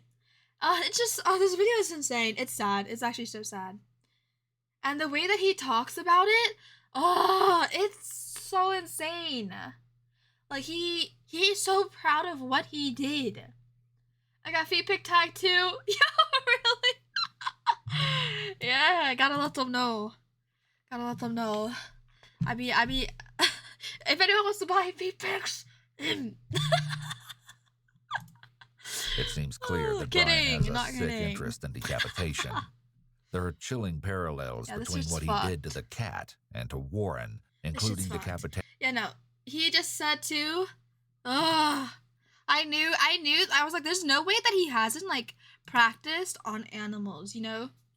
He said that, like, I don't know, one Halloween or something, a stray cat, was, like, near his neighborhood, and he, like, put it in a sleeping bag.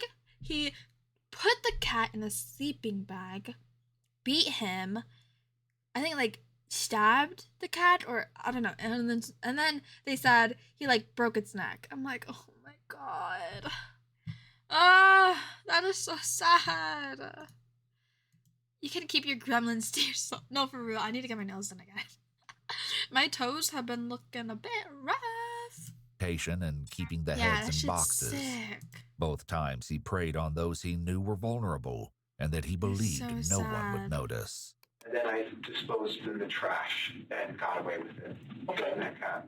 Did you keep him for a while like you did this guy, or? I kept it for 3 days. Then it started to stink. So you got the 3 days and it stinks. Also because bacteria starts to float the body after a day Real. to 3 days. So The story that Brian might have killed a cat Don't is look at actually me. a widespread rumor in Grand Junction. Did you ever hear about Brian, either from him or anybody else, about him killing a cat? Yes, I remember hearing about it, but it honestly just sounded like made-up rumor, so I didn't really. Why is my video flashing? Did you ever talk to him directly What about video? it? Like ask him if it was true? Might have. I don't really remember. Do you ever remember him saying, video? yes, I did that, or no, I didn't? Anything like that? Okay. But you had heard rumors that possibly it happened, but never really got to the bottom of it? Patrick is not the only one to hear rumors of this type and ignore Is them, it flashing, guys? saying it Or was is it some fine kind now? of a I sick don't know. joke. I know that there was another girl in that class who told me that she lived near him in that neighborhood. Hi, Katie. And that they were Oh, always missing this- cats. Wait, the sound alerts don't work, huh? Okay, okay, I'll fix that. I gotta fix both sound alerts. And she felt like he was stealing cats in the neighborhood. It's flashing? Still? And is honestly, your I side? don't remember Okay. if I found like, that out huh? through him or through friends. Mhm. But yeah, I definitely know about the cat. Did you believe that, or did you think it was just Brian saying something outrageous? Honestly, I don't know. I think I believed it, but that I didn't want Hey, to hi, because I Katie. am a big animal lover, Mhm. and that's just I didn't want to see my friend in that kind of light. I remember my friends just talking about how messed up it was, and my friend Sean said that he knew the person Sad. whose cat it was, and he was super upset because the cat was like super friendly or whatever. But I don't think I ever heard it around Brian himself. In a redacted portion of the interrogation video, Brian admits to finding a dead groundhog by the side of the road, which he skinned. So and this guy attempted to started make out leather hurting out of animals. approximately a year before the murder. It sounds like Sounds you very killed a cat. familiar. Well, actually, I was thinking of killing people during the cat, but I wasn't acting on it. But I Chat will be started on Bro's seriously thinking documentary, about like we killing noticed people there are some like a year disturbing ago. behavior when she described dismembering a roly-poly. So what in your life That was like has changed, or once. what in your mind has changed? to make you- Was it like something all of a sudden one day you woke up and thought? We'll be doing the same voiceovers. It's just gonna be your guys' like Twitch profile picture and then your guys' voiceover. Nah. Oh my god. Hi Nex! I love me! How you doing, handsome? I'm doing good! Thank you for watching crime videos. Rah! This video has been so like good. Like it's like sick though. He's like sick in the fucking head. This video is crazy, but like a good video. Yeah, no, that's all we did. That's all we've done so far. A roly-poly? I thought it was a cake. Oh my god. Roly-poly or cake, chat? When those thoughts first started happening. And I did my makeup. The interrogation is again redacted here, but Brian My hair's says, so- quote, ugh. "Called me weird, but I think everyone has had thoughts of shooting up their school. I suppose I just Hello? don't really like people." But he wanted to read really bizarre things and Oh my things that we God. didn't have in the library. I remember he actually checked out a book about Son of Sam, and then the next quarter he wanted to read about the Columbine shootings. He was very obsessed with just that kind of darker stuff. You mentioned a writing assignment. I can't remember anything specific just because it's been so Just long. Googled But it. Yeah, does UK seem like there was cake. at some point something he wrote, an idea about Columbine or something like that. And I can't remember really the specifics. Okay. It's more of a sense. Yeah, that is insane. Why would... school Huh? shootings. Back in the interrogation, Brian would Bro tells the think that? detectives that this isn't the first time his family has found something unsettling in his room. Last year, my parents found a kit I had been assembling. It had hammers, shovels, knives, large zip ties, duct tape, saw. Oh my God! People. They found it though, and I had convinced them it was for other methods, for other things. And it was an ultimatum where Like, if what I didn't the- throw it away, all that, they would call the police, and then I would have been arrested on charge. So there's been clear fucking signs. So the parents found it, and they're like, throw it away, or we're gonna call the fucking police. Like, I'm sorry, like, that's a huge sign. They could have stopped this. Last year. Oh my God. Before Halloween. And So ignored what it, made yeah. you put that kit together? That was for nights like that. So back then you were thinking about doing that? Yes. That was $100 thrown away. In an interview, Brian's high school teacher recalls that his parents didn't seem overly interested in his disturbing behavior. We weren't obviously the only class that was having issues with him, and I remember said that they had met with mom, and she kind of, I think they said, like, didn't really understand, like, what kind of, like, what's the big deal sort of thing. Like, she wasn't really like, yeah, this is serious, or we need to get ahead of it. It sounded like they didn't get anywhere with her from what I remember. I need to Indeed, a pee. friend of Brian's mom notes that Terry felt that school I'm in authorities stress were 'cause I need to unfairly pee so singling out her son. Terry had like a binder, I remember, of information that she had conflicts with District 51. Okay. I know growing up as a kid, he was really teased in school that they would call him like four eyes, geek, loser, dork, all that stuff. But the detectives in the interrogation Go ahead room and are tell more us. interested about his murderous intentions in the preceding months. I'm really curious, when you talked about the hammer and the shovels and the knives and like the zip ties, I mean, what was kind of your plan then? That's a little bit different than you did this time. Oh, yeah.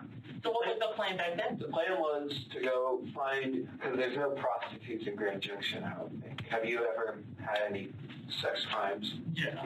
There's not prostitutes like 5 of them standing along the side of the road, but there's prostitutes at Grand Junction. Yeah, the plan was to go with one of them and have them come with me. And then the plan was to subdue them and tie them up and then torture her. So what made you not go back to the same plan and get, you know, if you kind of had that as a plan? Would I have been caught? Well, I don't know. My point is, if your folks, your mom found your stuff, right? Yes. And got rid of it. Why didn't you go back to that plan? Why change plans? Too much risky. First time in a row, they'll be like, okay, that's really suspicious, but okay, we forgive you, don't do it again. Okay. Second time in a row, we're calling the police on you. I didn't want to do that again. Okay, fair enough. And so they didn't call the police? No, because they gave me an ultimatum, have them throw it all away or call the police. So I threw it all away. Detective Norcross does an excellent job showing great interest in Brian's kits and his previous plans, all of which encourages the suspect to keep talking and helps build a strong case against him.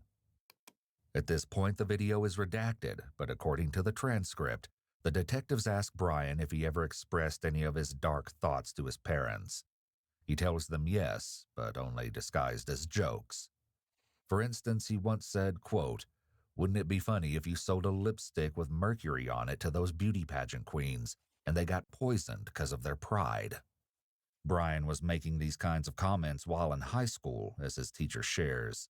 And then he would just say some bizarre things, like to get a rise out of class, kind of to try and get attention on him, like just say a racial slur, you know, just kind of be loud and obnoxious to try and get attention. Were those outbursts like pretty random, just in the middle of class, or? Well, like one was watching a video, I think it's about like Genghis Khan or something. He said something like, you know, an Asian racial slur. I think it was, oh, he got that, or something like that. Okay. Of course, the matter before investigators today isn't Brian's inappropriate humor, but his actions on the night of the murder Demon and the Slayer. revelations from that night are far from over. Brian finally reveals the twisted true story behind his mishap with his car and the river 2 nights ago. What were you doing down here, bud? Well, I felt like I needed to get out, and I figured, why not park here and just relax a little bit? That Relax is and think. As it turns out, Brian's road trip to the Blue Heron boat ramp had absolutely nothing to do with relaxation. He explains to the detectives that after he murdered Warren Barnes, he returned home to try and sleep. But I was worried that because there was a hole in my gloves right here, Or got I was me worried and that I would be able to obtain a partial print. So I figured, why not go all the way? I drove back in a different outfit, picked up his body, surprisingly heavy, put it in my trunk, and drove to the Blue Heron. I feel so much drop-off better station. after going pee. I parked, so it's like this, Emptied. right? So let's say My this is bladder. ground. The ramp is quite steep, and you need to have 4-wheel drive. His hair! And My hair is tweaky. Making me so tweak. I thought that I could drive out because I put it in reverse, A, so that it's easier to pull the body out, and B, because the back tires would provide propulsion to push up. Right. And I open the trunk, I take his body out, I put it in the water, and because I don't want fingerprints on a body, so I just try moving it with my shoes. Oh my god. That works successfully. He goes out some part in the river and floats off. Okay. God knows where he is now. Oh my god. Maybe a he. He's dead. Still a he. Okay, yeah. God knows where he is now. I think my guess was that it would be discovered. Like, no shit, he's dead. Hello? Oh my god. Like, he stabbed his neck, cut off his head, took apart his, like, whole body, his limbs, cut open his stomach. Yeah, no, I think he might be dead. I don't know. I don't know. What do you guys think? What is this?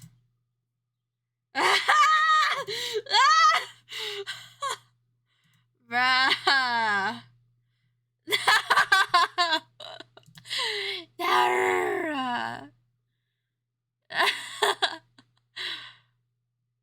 This is a hell of a thing to watch. Goodbye. Good luck. Bye. Bye. Have a nice day. Or next morning. So In front of his foot? It's like a outlet. Some rooms have like outlets, or like offices have outlets on the floor. Related activity. Okay. To inevitably drive out. Yeah. My car didn't come out. From Blue Heron. Yeah, from Blue Heron. Yeah. My car was stuck. I tried putting it. I can't full believe Pro throttle. Evil struck me. That doesn't work. My car doesn't have 4-wheel drive. Stupid me. Okay. And so then I tried putting it in low gear. I'm trying everything with this. Right. And it still doesn't come out. And then it slides into the river. Oh. My car slides into the river, me inside. And so I'm there in a car quickly being flooded with water. Okay, it's the middle of February. It's cold. At night. Yeah. In the river that's almost freezing. Yes. I'm drenched. Yep. I almost died. So I'm able to climb out. I don't see the body, so I assumed it's traveled a bit. Okay. I come up, and I'm sitting there. I need to act fast or else I'll die of hypothermia. I'm panicking a bit at this point. I'm going to be like, this is what I'm going to be remembered for, dying of hypothermia and a botched attempt at hiding a body. And I'm just like... Once again, we see Brian in good spirits while sharing what could pass as an amusing anecdote if it were not for the horrifying truth behind what he's describing. His story also shows that he has a need to charge my preoccupation with how hand he'll be remembered. Now, what did you tell your parents? I mean, you obviously, got to tell them something. The car's in the river. Yeah. So what I say is, I feel like I need to get out. I often do. I feel like I need to get out in my thoughts. Have you ever felt that? Absolutely. So I'd say that I drive down to the Blue Heron Point and just park and just turn off the car and think. And I tell them that I'm stupid and I park too low and that my car slides in the river. Okay. Did they believe you? Yes. And then the police came. I didn't do a breathalyzer test because I wasn't drinking. Was it the police or the sheriff that It was the police. Okay. In addition to the rest of the damning evidence Brian relays to the detectives, he now reveals that he was not intoxicated on the night of the murder, closing off another potential defense in court. However, what immediately caught the police's attention It is is so blood long. from the body was on the reverse bumper. I forgot to wipe it off. And I was so panicked that I wasn't thinking. And so when they pull it out, they immediately see blood on the bumper. And they're all thinking, we really like to get in this trunk. Fools. There is nothing in the trunk. Ah. Okay. Not him trying to joke around. No, they noticed it after I'd been sent home at 3 a.m. Okay. They noticed the blood. But yeah, this morning they noticed more blood on the door handle, the other door handle, passenger one, and also the multi-layered gloves in the car. I took them out, and obviously my car went murdered. I'm not sure. So did the cops talk to you guys I heard about that, that? and I was thinking. I'm not Did sure. the cops from the police department, did they talk to you about that this morning? No, I was not contacted. Oh. Brian's car was pulled out of the river in the early morning hours of February 28th, and this interrogation takes place the next day. All they were planning to do with me today is get my insurance information. Sure. And they were still curious about the blood. Did they ask you about that? No, because they did not notice it while I was still there. So when you say they were curious about the blood, how do you know that they were curious? Because my parents told me. Oh. They saw the blood too, and they were curious, but I said, I don't know where the blood came from. They thought maybe it was this cut, but obviously a cut doesn't produce that much blood. And they said maybe it was the recovering abscess under my arm, but that's scabbed up. So they didn't know what to believe this day because it's blood, it's sticky, it's sinewy, but I can't name a source. So they were just a tiny bit Too curious. drunk to fight. Yeah, not tiny bit, they were curious. This is another spot of his oddly placed laughter, showing that he really enjoys talking about the sick details. However, his position of superiority didn't last long. Police do indeed find more blood in and on the car, confirming Brian's tale. And I was worried about part just of the car was how long that? it would take to find him because it's a somewhat traveled road. Police have a nose for that type of thing. They're trained to be able to identify the smell of a corpse. And obviously that was botched. The true story of what happened at the boat ramp will come as news to his friend Kylan Like, with whom Brian shared a very different account.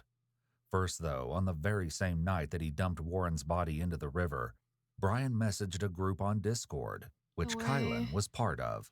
He wrote, "So, I totaled my car. It's in the river."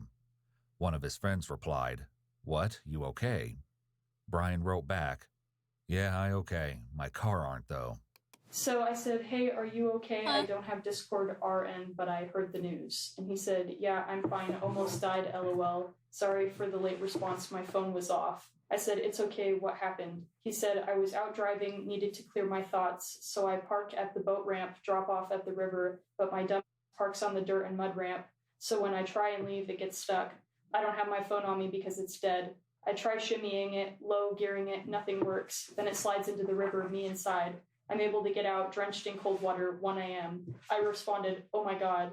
He said, it's freezing out in February at night. I know I'll die of hypothermia if I don't act fast, so I make my way onto the road and wait for a car that takes 5 minutes. I flag him down, and the Samaritans help me by letting me use their phone to call my parents and to heat up in their car. I said, Jesus Christ, dude. He said, they arrive, the police are called, and we collectively decide to wait until tomorrow to tow it out. So in summary, I nearly died and am out of a car.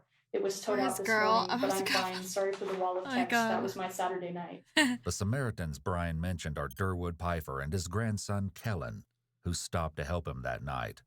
In an interview, Kellen describes Brian's behavior at the boat ramp.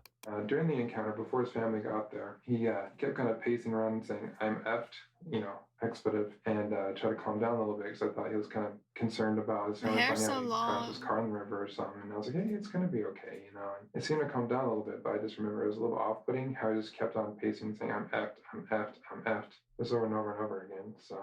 With his attempts to dispose of the body and cover his tracks, Brian is showing clearly that he knows right from wrong. His mindset is further demonstrated by his search history on the day after the murder, when he looked up how to wipe data from Android phone. Does a river wash away evidence? How to dispose of organic refuse. His history also contains numerous searches for information on serial killers, a subject Brian has great interest in. I read books. I have a book on... The last streak ended and the last time he was live. Oh, that might have been... Oh no, that might have been earlier. I had a It might have been today because at the start of stream, I reset my PC, right? So my OBS settings, like the bitrate, like reset to default. And I went live and my bitrate was crashing. So I like streamed for like 2 minutes and I was like, oh my god, BRB. So I ended that live and then started this live. No! I'm sorry!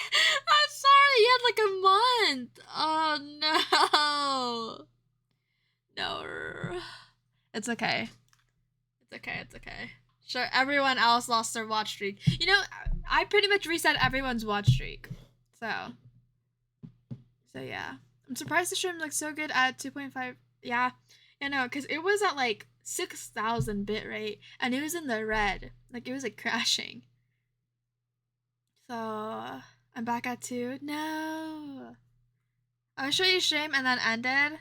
Yeah, it was fucked and I was like, oh my god, that was like one thing that I forgot to fix. The Ted Bundy book? No, it was on the internet. Yeah, okay, all right. And Pete has studied him too. 6K bitrate? Yeah, you know. Yeah, so, but like it doesn't work for me. I don't know. No, in California. I don't know. I'd had like a streamer friend help me before. I know of him. He was a Goliath.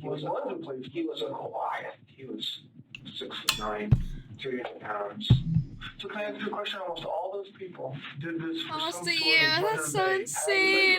I love seeing like the followage. Gratification in their mind. It's insane. Criminology, there's different types of. I'm not a serial killer by no means. But with serial 6 killers, months. there's Ooh. different types of them. There's organized, disorganized, Half a year. missionary. I'm just wondering what gets you excited about doing it. Well, I'm not really sexually attracted to it.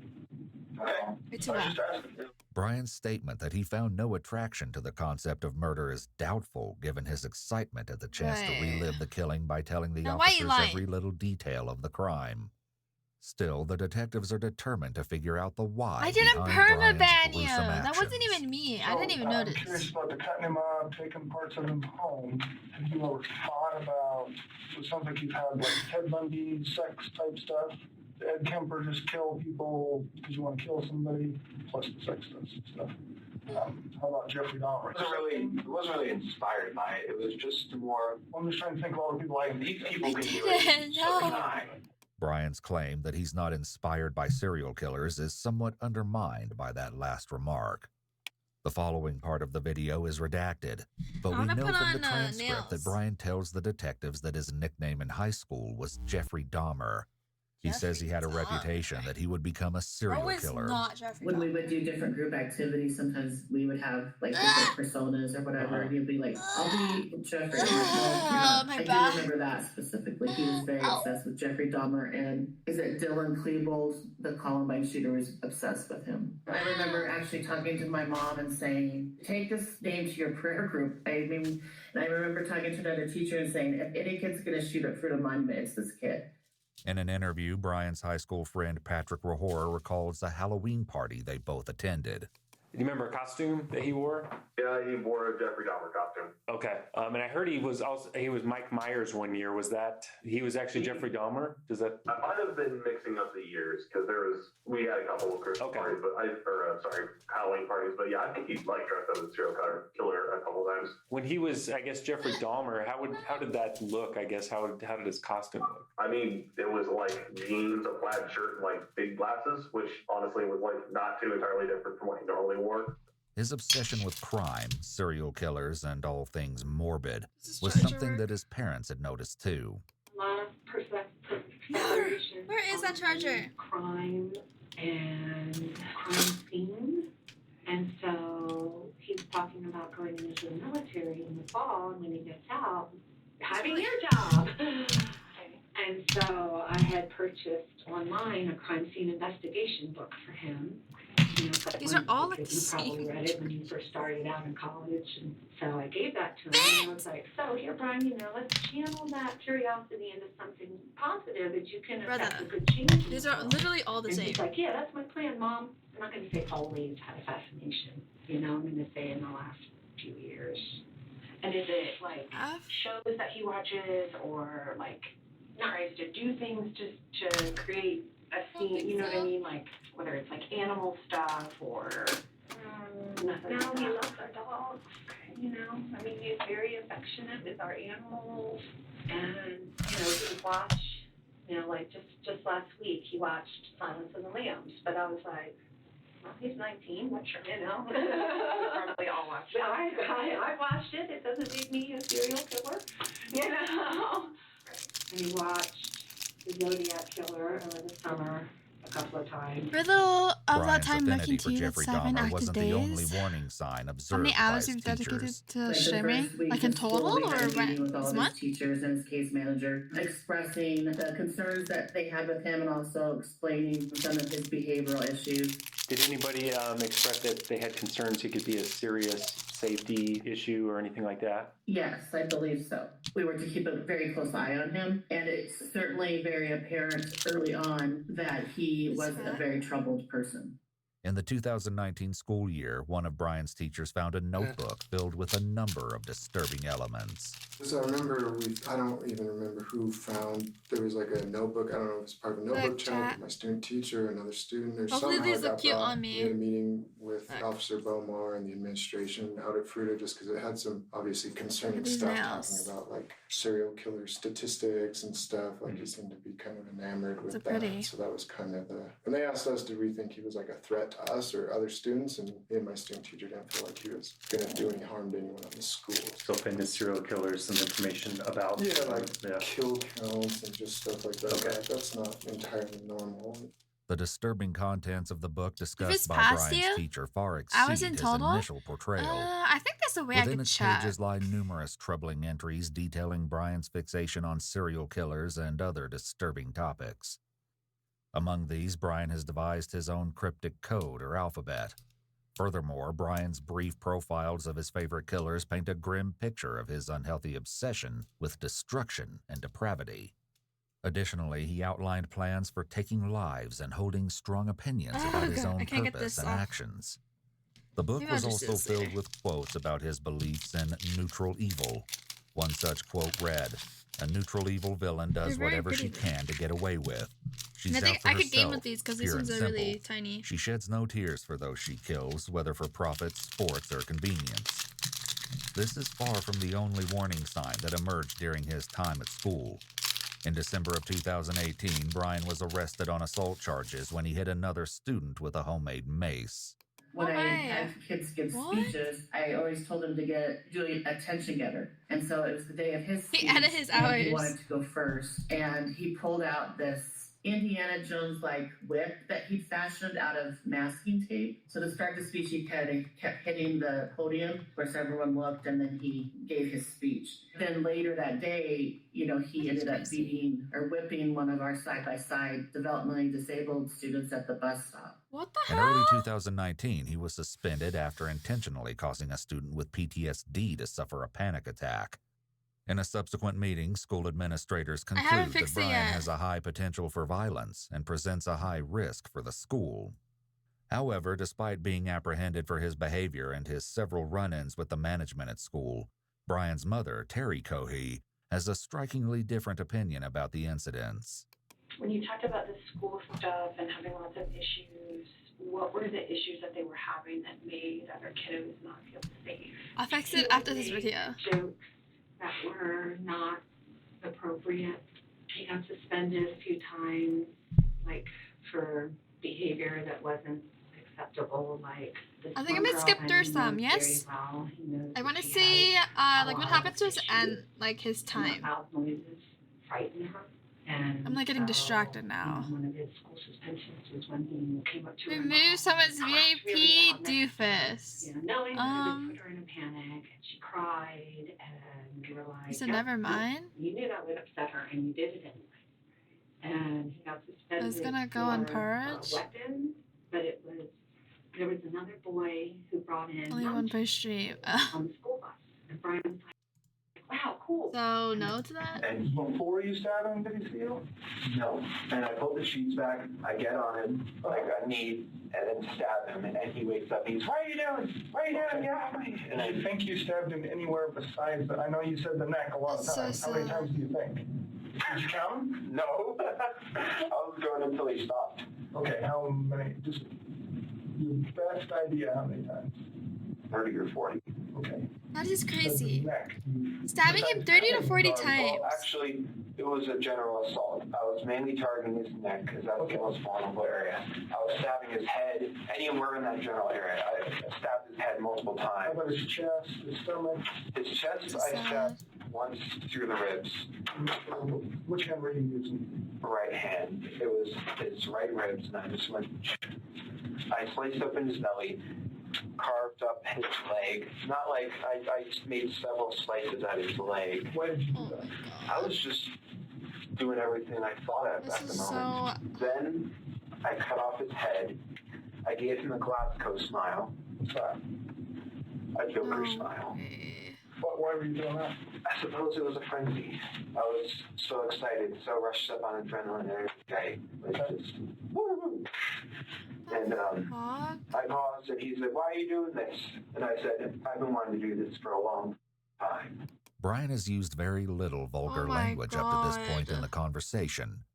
Between that and the exactness of his quote, it's easy to believe that this is an accurate recollection. So let's talk about before you were sure he was dead. Where else did you stab him before he was dead? Nowhere but the head and neck. Okay. When did you stab him in the chest? After he perished. Okay, and how did you know he perished? He let out a final gasp. Okay. And he wasn't fighting later on. He was losing too much energy, blood loss. And he just finally gasped, and I needed to make sure, peace of mind, so I decapitated him, partially as for the hell of it. So let's try to go step by step. You said you stabbed him in the neck and the head. This is so common. It's just insane. I don't know. He's like so proud of it. Where he said, "Why are you doing this?" And I said, "I felt like doing this for a long time." I continued. He died. Kneecaps? Oh my god. And then it was a trend when I was growing up as a trademark to not mess with someone. Belly, sliced his leg multiple times, derobed him, and then decapitated him, removed his hands, his joints. Did you derobe him before or after you opened his belly? After I opened his belly. So you cut through his clothes to open? No, I lifted up his shirt and just... Okay. Which way did you go? Like a deer this way or like this way? No, this way across his belly. Okay. If what Brian has admitted to so far has not put a sick feeling in your stomach, the gory details to come will surely do so. More gory details. There's more? No, he was very thin. I thought about taking out... What else do you think you saw? What do I think? Internally, what did you see? I saw his liver, his large and small intestine, and that's it. Some of it was yellow. I was thinking about taking out his heart. I was thinking about crushing the ribs and disemboweling him entirely. Okay. Did you disembowel him at all, or just cut him open? I cut him open, but his organs spilled out by themselves when I was dumping him. Ooh. That's like the blood on the car. Like anything internally? No. And how did you know it was his liver? I mean, you ever go hunting, or how do you know it's somebody's liver when you open them up? It's dark, purple, brownish. Okay. It's large up here. I just knew it was liver. I've taken anatomy and physiology, so I knew it was his liver. That makes sense. I was just curious if you've ever seen one before, you're just guessing, or how you know. I've seen some. These nauseating details are quickly followed by another shocking piece of information about the night in question. Did you take any pictures that night? Yes, but I deleted them entirely. Where did you take pictures? After I killed him, I took a picture of him, his hands, but I deleted all those because those are evidence. Okay. I don't know if you can find them, but... When you say you deleted them entirely, that's an interesting statement. What do you mean by that? I removed them from my phone, deleted the pictures. With some assistance Bobby, from thank you so much for the Secret follow. Service, investigators are able to extract the deleted photos from Brian's phone. Who wants to be a Nonetheless, paramedic? Brian's Just care in deleting the pictures once not again to show that he was see highly dead interested in covering his tracks, showing us everything we need to know about his state did of see mind one. in the wake of this wasn't awful gory. murder. Did you tell anybody about what you did? It's adding up. No, I haven't told anyone that I committed murder. Yet that very morning, Brian texted his friend Kylan Like, asking if he can come over to talk.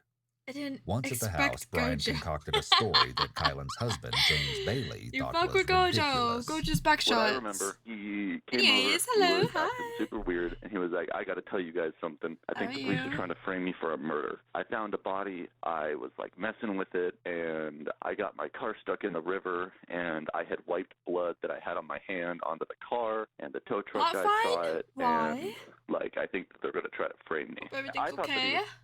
I thought that, like I said, at most he had found one and was just trying to be edgy because he found one or something like that, or even to the point where he could have just been making it all up just because, again, I didn't know him personally.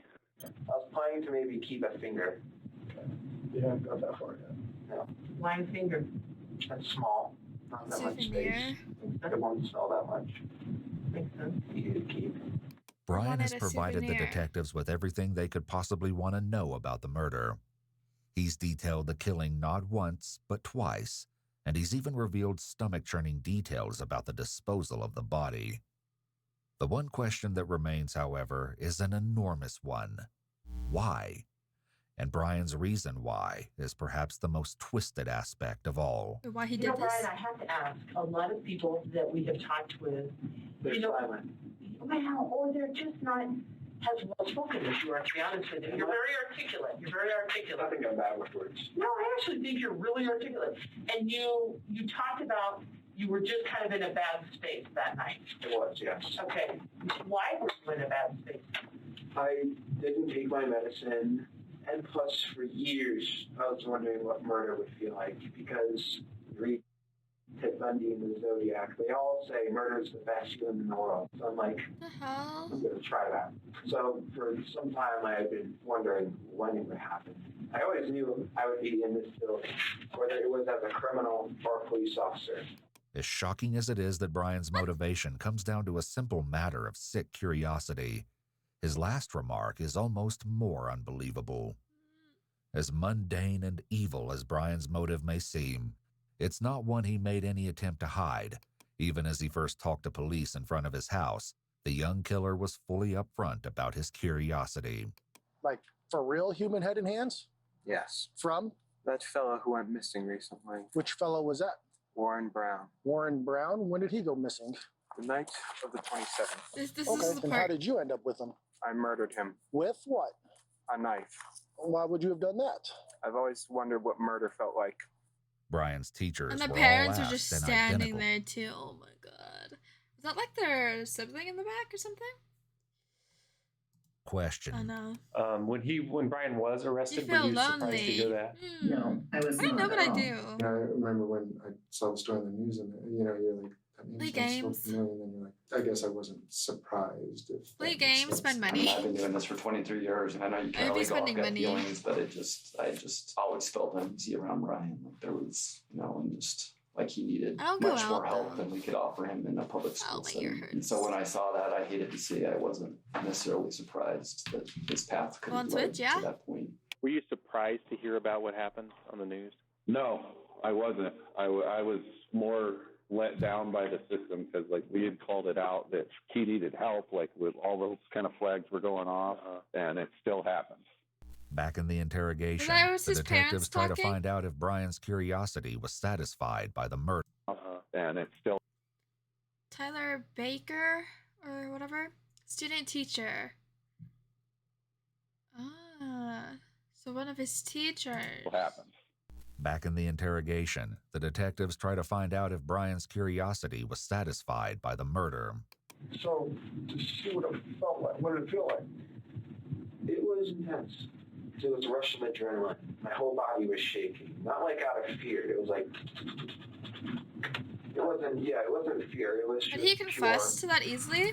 I think he's just like proud to share his story and like he's saying like how it felt. I guess the whole like adrenaline. And yeah, like he knew he would be here, and I feel like insane people like this, like they want their story to be out there. They want to be known. So I don't know. Word, Oh my god! Thank you so much for the raid! Thank you, Gabby, for the raid! Oh my god! Welcome in! 6 billion raiders! Welcome in, everyone! Hi! Hello, Masked Woman. Hello, everyone. We're watching crime videos. It's almost over. This was like almost a 2-hour video. This shit's insanely long, but good. It's insane. He's sick. This dude is sick. I suppose not excitement as in joy, just excitement as in increased heartbeat, sweating, that type of thing. Like an adrenaline jump. Yeah. Although I wasn't breaking the sweat killing the guy. It was quite easy. Well, did you enjoy it or not enjoy it? Hey! I did it. I don't know. Just sort of neutral of the whole thing. Thank you so much for the raid. Didn't enjoy it, but I didn't hate it. If I go back that night, probably wouldn't have done it, knowing what it felt like, knowing how this will all turn out. I wouldn't have done it. What did you think was Wouldn't have done it. I thought it would be the best feeling in the world. You said you didn't feel much of anything. Excitement. Oh, that's right. Okay. But other than that, no. Excitement, no remorse, nothing. The interrogation is over, and Brian seems highly satisfied with how he's crazy. cooperated with the detectives. He's enjoyed every minute of this conversation, and it seems that he at least partially achieved what he set out to do. He seems to see himself in the same league as infamous killers such as Ted Bundy. Brian may be done talking What is on Bro going camera, through? but he still has one last comment to make.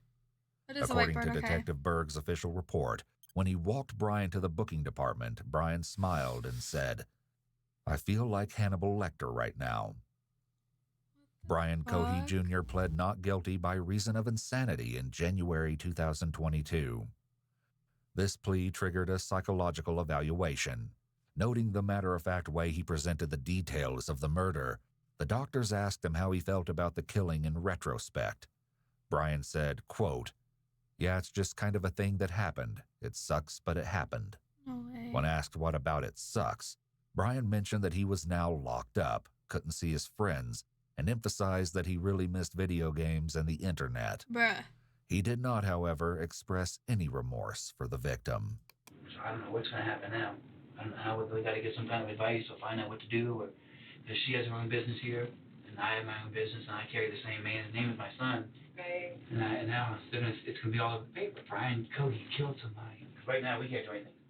Well, We can't go anywhere. I'm not working anymore. She can't have any more kids anymore. Everything's over. It's all done now. It's over. Our lives are totally over. A jury ultimately rejected the insanity defense and found Brian Cohey Jr. guilty Good. on one count of Fucking evidence good. tampering, 2 counts of tampering with a deceased human body, and 1 count of murder in the first degree. Because, Murray going to jail for 15 years probably. Contrary to Brian's estimations, he was sentenced to life in prison without the possibility of parole. Oh my god. He's currently serving out his sentence at Buena Vista Correctional Complex in Colorado Springs. Oh my god, yes. Fucking life. He is insane, bro. Do not let this dude back onto the fucking streets. Oh my god. A dash of community bop, a state bop, or miss playing? Well, or boba? Huh? What do you mean? If we do anything like this, it means no Valorant. I would never do anything like this. This is fucking crazy. Or blue, or cute nails, or spending money. And stream won't love you. No, I would never. Bro, this was a good fucking video, bro. This was a good video.